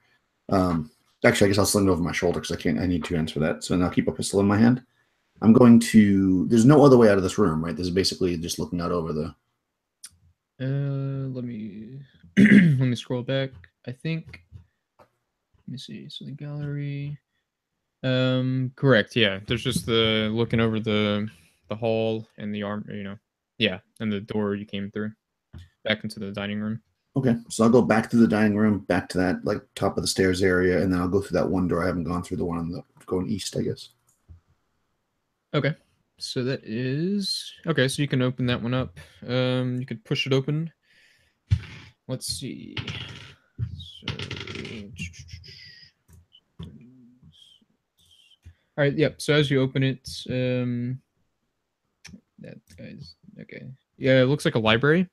It looks ransacked though. There's books and papers all over the place, scattered about. The bookcases, some of them are knocked over. It's total chaos. That's unfortunate. Yeah, it's just littered with, papers and books and tomes and things. Some, if you look around, you might find some nice books, but yeah, just total mess. Yeah, it feels like that might take longer than I want to invest. So, what are there any other doors? No, there aren't. However, stepping in,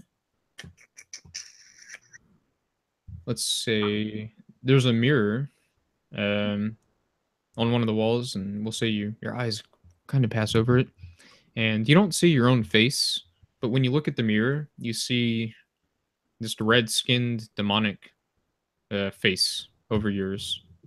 Oh shit! I only ate one strawberry. Yeah, and as you notice that, it's kind of you blink, and it's your just quote unquote normal red face again. Oh, or not red. You only It's actually not red. Yeah, that's Yeah, why I was yeah.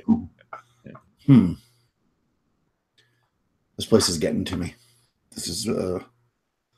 I'm actually gonna take the. Is the mirror big? Not terribly. Maybe like a 2x2-ish kind of mirror. I want to take it off the wall, and I'm not gonna break it, but I just want to like lay it flat on the ground. Okay, yeah, and it would reflect normally, looking down at it. Yeah, I mean, I'm gonna put it face down so I can't see it. It's freaking me out. Okay, yeah, definitely. Are there any other ways out of this room that I can see? No, just windows. Huh. 12 windows in the room total. Oh wow. Okay. All right, I'm gonna go back down to down the stairs. I guess back down to the antechamber. Okay. Explore this upstairs.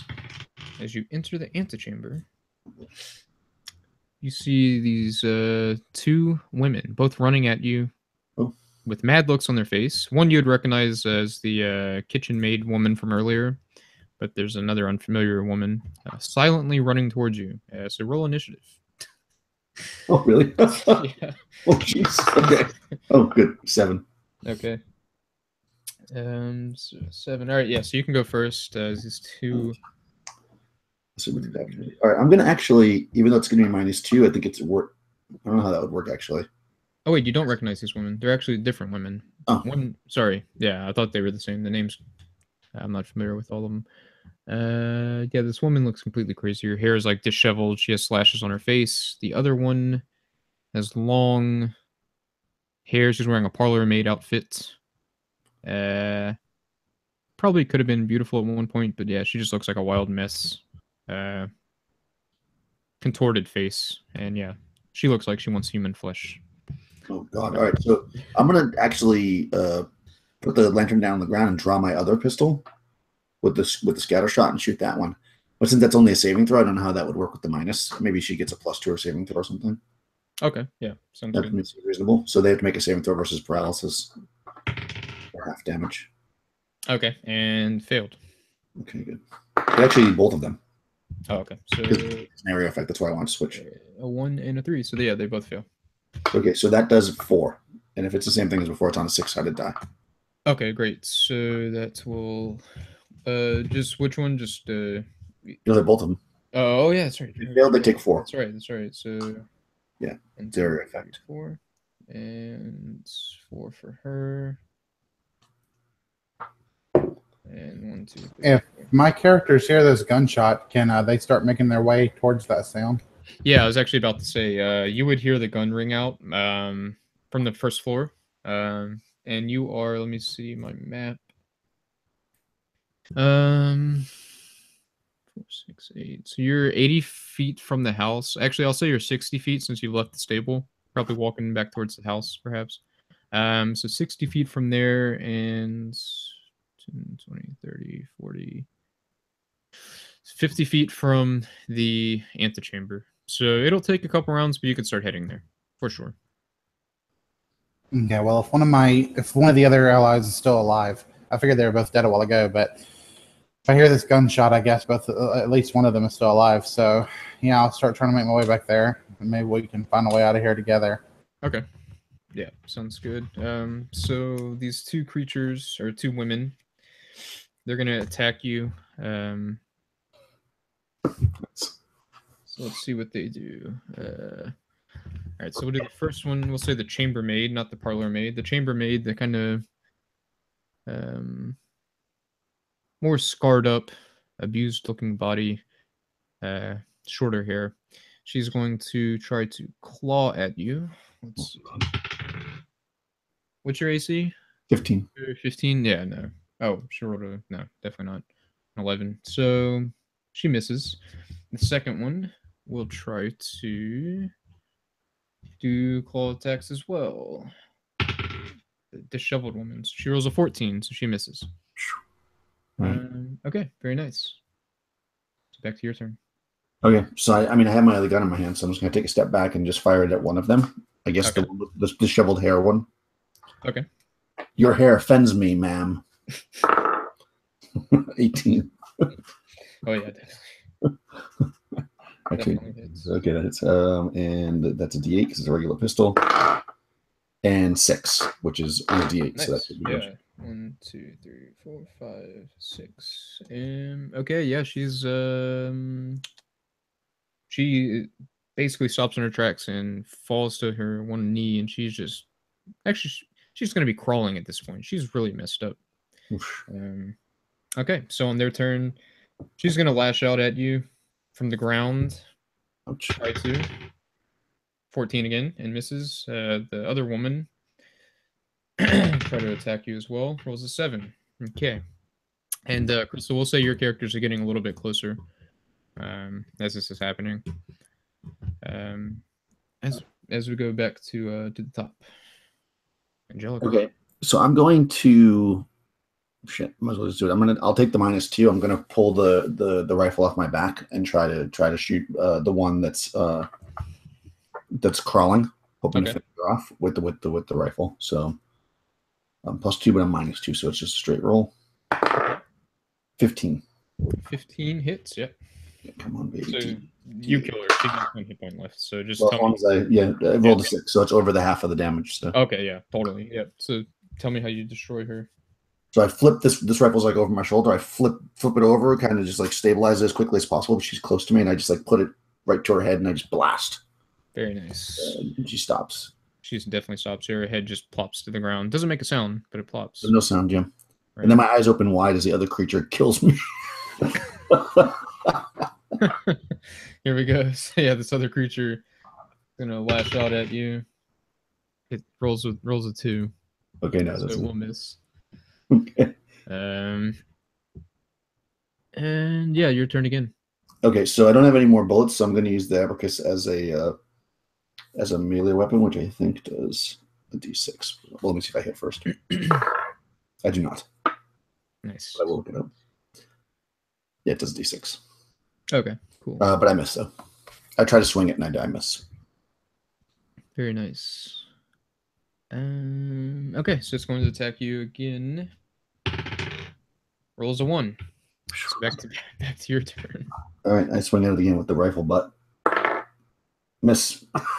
This is an intense combat. All right, it's gonna come at you with some more claws. A 14 misses. Damn, all right, I'm gonna switch my die. Missed. I'm swinging this thing like a crazy person.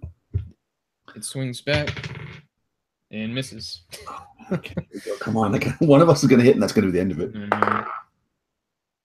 No. How far away am I? I mean, like, I guess I'm getting closer and closer every time, right? So, Yeah, I guess technically you are. Yeah. Yeah, You're in yeah. plate now, right? So you're moving what, 30? Yeah, I think you get, and then a third, right, for combat. Or yeah, we'll say you're moving 30 because you're not really in combat. I guess she's not in combat yet, so she can Right. move. So we'll say that was. We'll say that's enough. So you're just now entering the antechamber. So if you can roll initiative, we'll just stick you in that at the top of the turn. Yeah, top of the round. okay. Now, I step in and it distracts her, and then like she gets hit and dies. In a perfect world, but this is not a perfect world, sadly. So let's see. Jessica's on a 2, Nikki's on a 6. Okay. All right, sweet. So, Angelica just went, or did the enemy? I think Angelica. I think well, Angelica's dead, but yeah, I think Teresa. Or, Teresa, sorry. I think I just went. Yeah. Okay, so we'll go to the 6. So, Nikki, you can act as you come in. Nikki will run up and attempt to smack this thing with her staff, which is still glowing, by the way. Nice. And let's see. Oh, I rolled a 19, Nice. and I do 4 damage to it. Nice. Okay, cool. She looks hurt. As it goes from the 6 to the 4, so it'll be her turn. Max damage. It does a D4. Like staff does a D4, so that is 4 damage from a staff. Yeah, very nice. Okay, so she's going to turn to try to slash at you now, Nikki. Oh, great. And she rolls a 16. Oh, man. Yeah, so that barely hits. So she does plus. So she does 4 damage total, and make a save versus paralyzation. Oh no! It doesn't matter. I'm dead. Oh no. Okay, so Nikki drops. Yep. 3, 4. Okay. So yeah, Nikki coming up to save her friend smacks this thing in the back of the head with no sound, of course. Right. Just smacks in the back of the head, and it turns and slashes her throat, and she just grabs at her throat as she's going down, and darkness overtakes her. And how does Jessica react? Because it is. Jessica screams in anguish, seeing her sister go down, and knowing this thing was responsible. The only thing she can think to do is to kill this thing outright. So she will press the attack against it with her longsword. Okay, very nice. 15 plus 6, 21. Yeah. Oh yeah. And I hit it for 7 damage. Nice. So 1, 2, 3. Oh yeah, that's enough to kill it. So tell me how you kill it. So Jessica, in extreme anguish, seeing her sister go down, she runs up, screaming, almost throwing her shield to the side, but just like toward the just down at her side, and she comes in and just starts whacking at this thing over and over and over. Shoulder, head, shoulders, just smacking it over and over and over, getting it down to the ground. Oh yeah, very nice. Fall freely from her face. Very good. And it is a turn to her sister. Yeah, and you're out of combat. So yeah, you can go ahead. Sister's body, cradle her sister's body in her arm, and just cry. Yep. Teresa sits down on the ground there amongst the blood and grossness and starts reloading her weapon. And she says, I think we may have stumbled into something very evil here. Jessica gives you a look of anger, and she's just like, I told you we should have just left. I thought you did leave. We couldn't find a way out.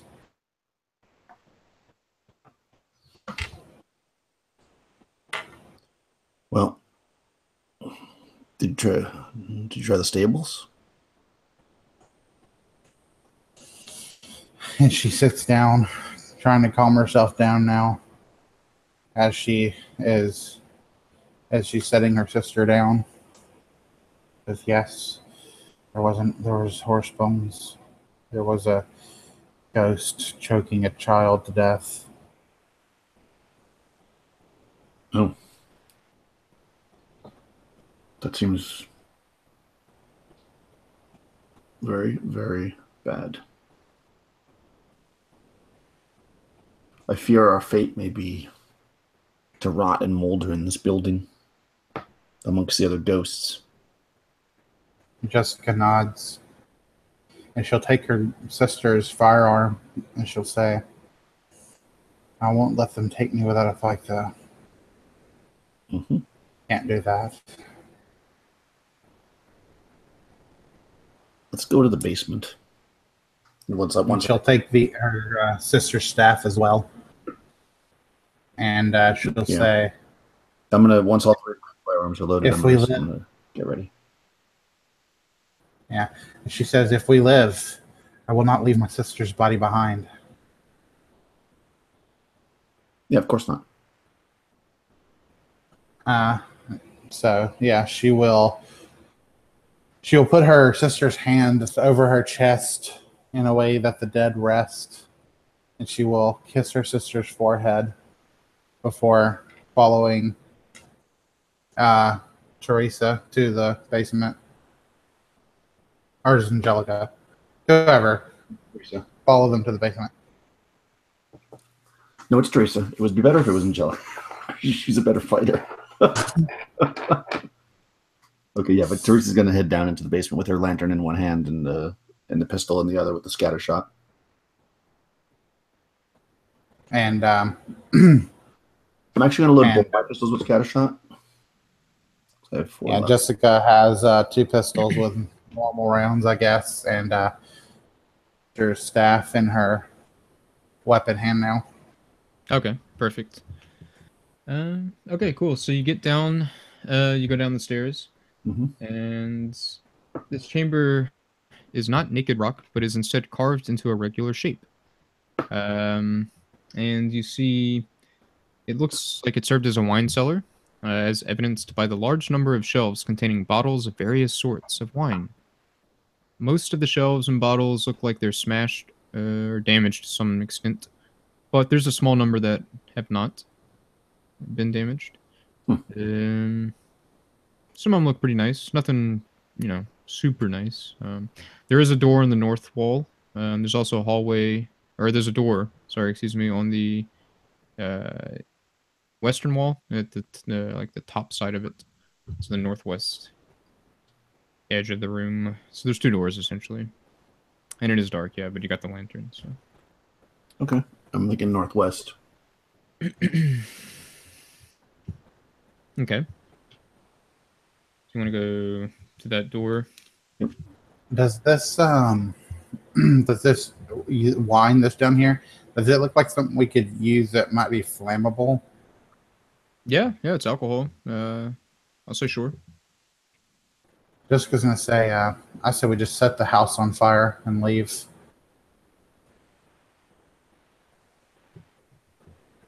This is whatever bullets here will be dissipated if we just set the place on fire. Unless the evil spirit is coming from down here, which is encased in rock. That's why I wanted to see down here first. Okay. But if not, burn the house and leave. No, I agree. That's what's going to happen. So, yeah, I'm going to check the door first.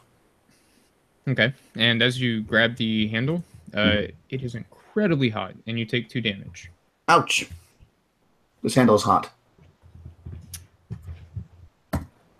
Does it open in or out?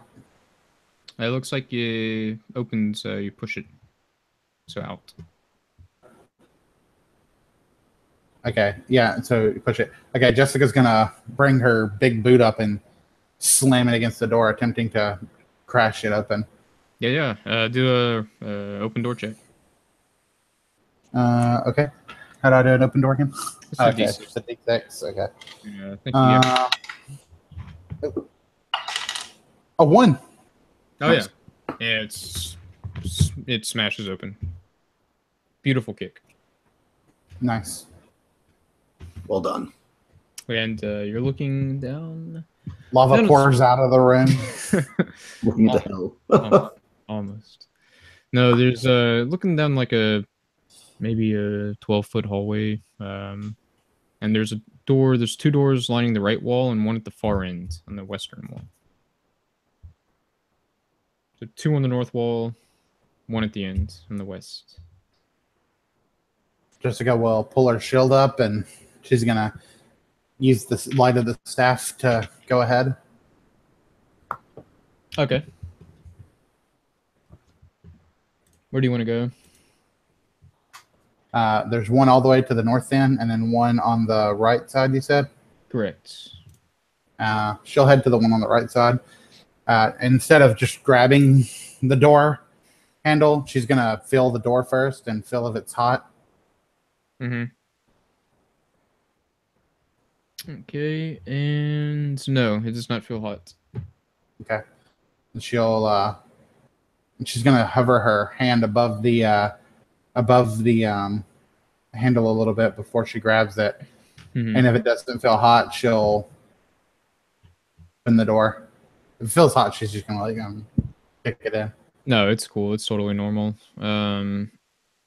And as you open it, it looks like a small storage room. However, there is a man standing in there. He just he walks out, like, as you open it, and maybe startling you a bit. And he looks confused, and he says, I'm missing one of my shoes. Have you seen it? Do you know where it is? I apologize. I have not seen your shoe. But I need my shoe. Is he wearing 2 shoes? He has 1 shoe. He looks a bit touched in the head. Yeah. Perhaps you could search for it another place. Oh, okay. Which direction? Is there any other rooms or anything in here? Nah, it's just a small storage room. So I say to him, you know how we can find out where your shoe is? Let's ask the statue in the hedge maze. Oh, okay. I'll go to the maze. Let's go together. Well, okay. Can I touch him? I'm gonna try to take his hand. Yeah, it's cold to the touch. That's fine. But he kind of shies back as you touch it. Yep, I wink. Oh, I'm not supposed to talk to strange women this much. It's okay. Nobody will know our little secret. And I wink at him. But if the master knows, we're going to be in trouble. That's okay. He's not going to find out. Let's go quickly. And I'm going to try to bring him to the... I look back at Jessica, and I kind of did the head tilt thing. No, he looks like he looks like he's about 10 or 11, maybe 12. Yeah. Little confused. I mean, I'm under the assumption that during the 10 minutes where we were loading guns and stuff that we told each other what happened to everything. So I know that they couldn't get through. Mm. And I'm hoping that he can. Yeah. That's the plan. So I got his hand, and I'm going for it. Yeah. So I'm going to see if he can get us out. Okay. Yeah. Well, Jessica's already said that she's not leaving without her sister. I got you, but I'm going with him. So that's why I gave you the hint to follow me. Okay. Okay. She'll follow you to the point that she gets to where the stairs are, and then she'll quickly run up to get the body of her sister. Mm-hmm. And assuming nothing is there, she'll grab her sister's body, and then she'll run back down out the back and try and catch up. Yeah, and as you enter the wine cellar again, or you're making your way there, you step in, whoever's leading, and you see this guy. He enters, and coming from down the stairs, and he says, he has a cleaver in his hand, and he says, "Have you seen Mondette and that bastard she's always with?" I'm in the stable. Yeah, out in the stable.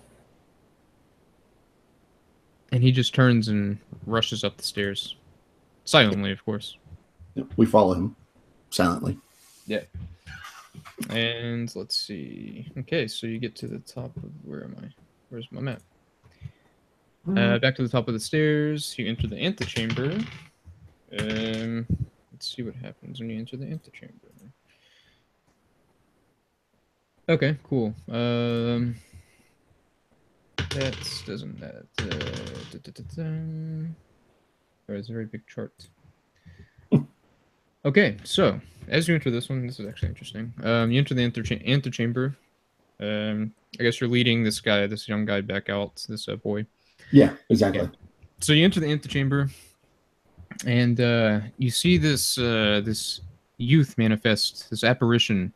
He has similar features to Lord Jourdain, perhaps as a child. And he lunges at whoever's in front. I guess this is Teresa. Yeah. So he lunges, and he has a spectral sword. Oh, jeez. And it passes right through you and fades away. Oh. Let's see. Okay, so yeah, so that happened. Well, this is the chambers where the body of your sister is, so you should grab her.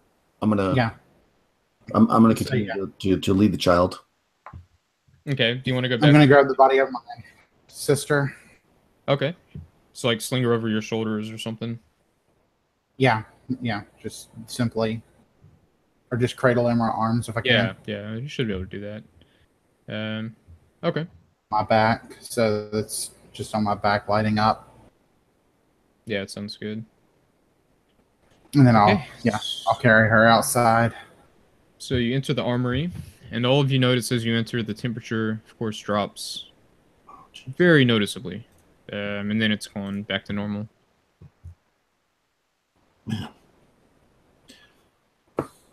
Does he seem to react at all to that? Probably not. No, he just looks kind of confused, probably mumbling about his shoe. Mm-hmm. Yep. Let's find out. It's always good to find out where things are. Asking the magic of the maze. I'm just trying to stay positive. And yeah, I'm going to try to get him to lead me through the front gates. Well, again. Okay, so let's see. Where's my map? All right, so you, I guess, head back the way that you initially. I think we would, because I don't know how else to get there. So I think I would just go the way we came, even though it's probably not the fastest way. Yeah, for sure. All right. Yeah. So you get back to the entry area, and so you get back to the gates. Wait, that's not the wrong page. Where am I? Okay, and as you're approaching, you're walking down this tree-lined path towards the gates. The air is suffused with a pleasant aroma, very similar to lilacs.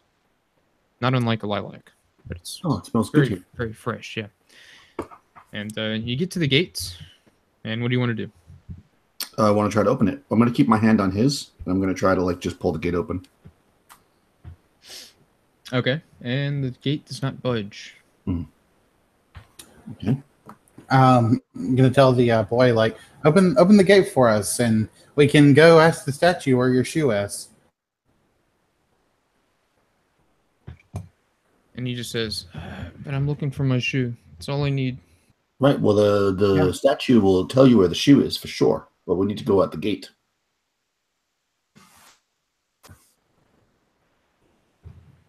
And he says, "But I can't go in there. I'm not allowed to go there. Not by myself." Well, I'm with you. We're with you. Yeah, we're with you. You have 2 adults with you. And he just looks down at his shoe again, and he says, "But I'm missing my shoe." Do you want me to carry you on my back? He just shakes his head. Does it seem like his foot would be much, much smaller than mine? I mean, now he's too young, right? But I'm a woman. I'm going to give him my shoe. Okay. I'll say, well, here, wear my shoes for now, and I'll take off my my boots, and I'll give them to him. Yeah, and his face lights up, and as you slip the shoes on him, he disappears. Oh, fuck. Does the shoes disappear with him? Yes. Oh, damn it. Oh, shit. All right. Oh, fucker. Well. Fuck. Okay. And seeing as how she's outside now, Nikki will, Jessica will lay Nikki by the gate. Like, this is the only way out. And she'll take Nikki's shoes off, knowing that Nikki would have sacrificed, to give to her friends and everything.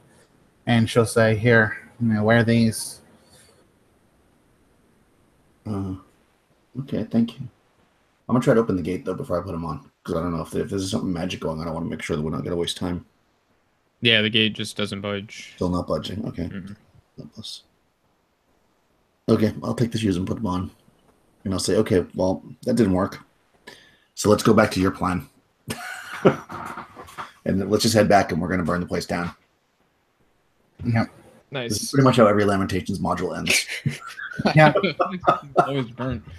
It is the nature of all these modules. Yeah, we're going to try to burn it down. I don't know. I have 3 vials of oil, Well, 2 now because I used one in the lantern. Mm-hmm. And I guess we'll get to some of the wine, and we'll see if we can get this place ablaze. Okay, so you want to head back through the armory again? Yeah. Okay. All right. As you enter, the armor comes to life, and you all die. No, but as you enter, it says the lowest level character is pushed from behind. So we're gonna roll that randomly. There's just 2 of you. It's all at the same level, so so it's going to be. I put Teresa on a 1 to 2, so I rolled a 3. So Jessica, no, Nikki. Nikki's so it is Jessica. Yeah, right. So Jessica, you're pushed from behind, and make a saving throw versus paralyzation. See if you fall. Okay.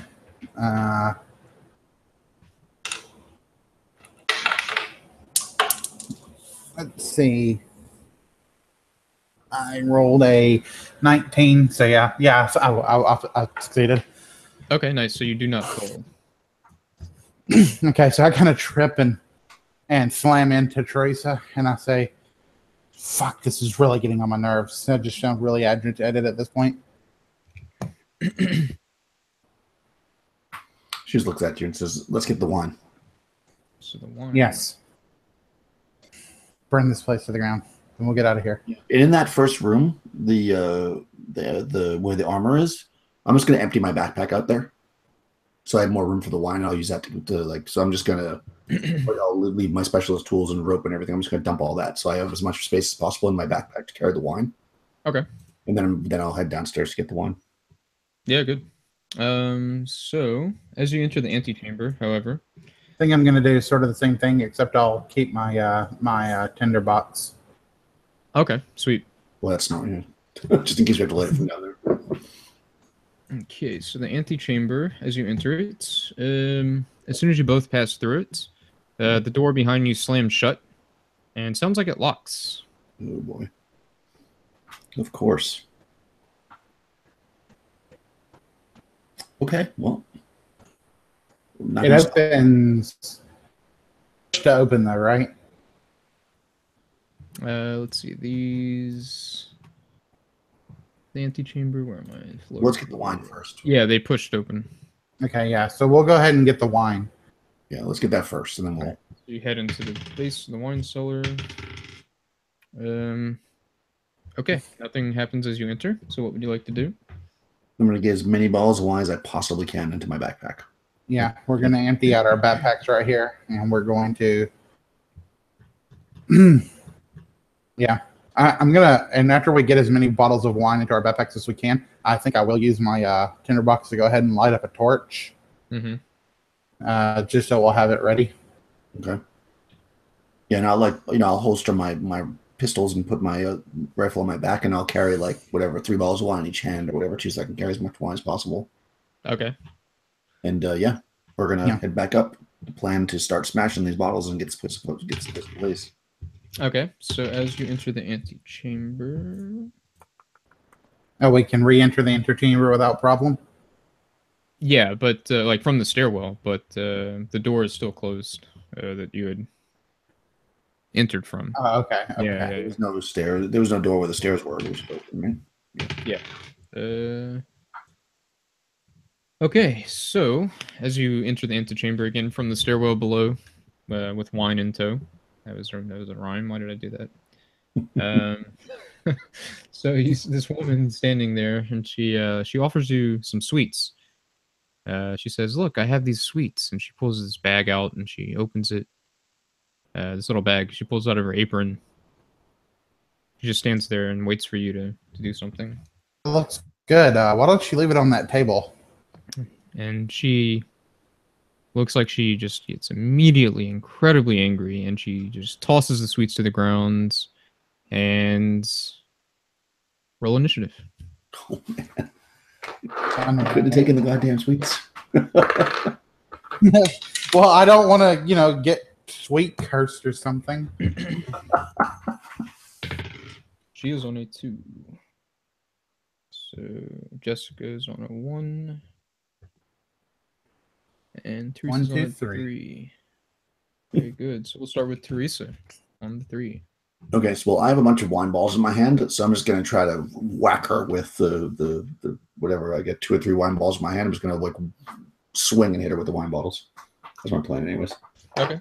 Like a club or whatever. Yeah, go for it.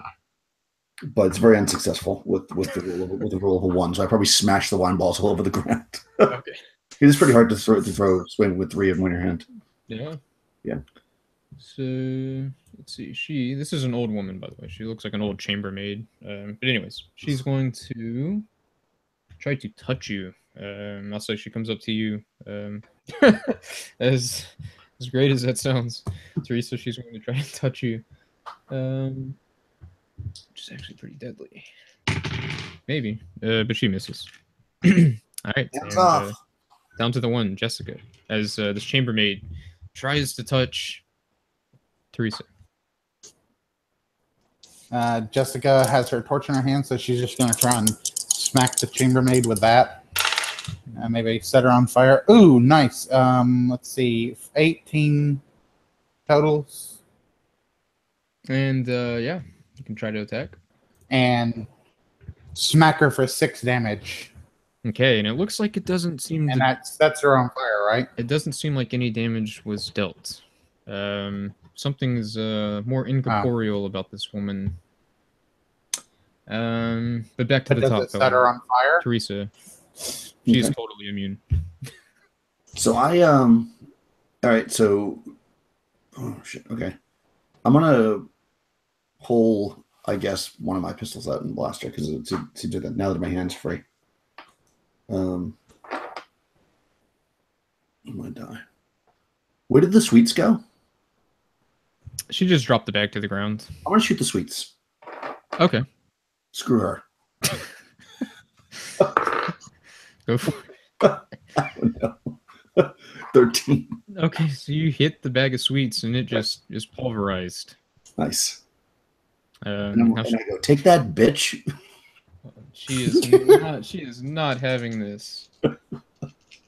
Even with her advanced age, your sweet tastes like garbage.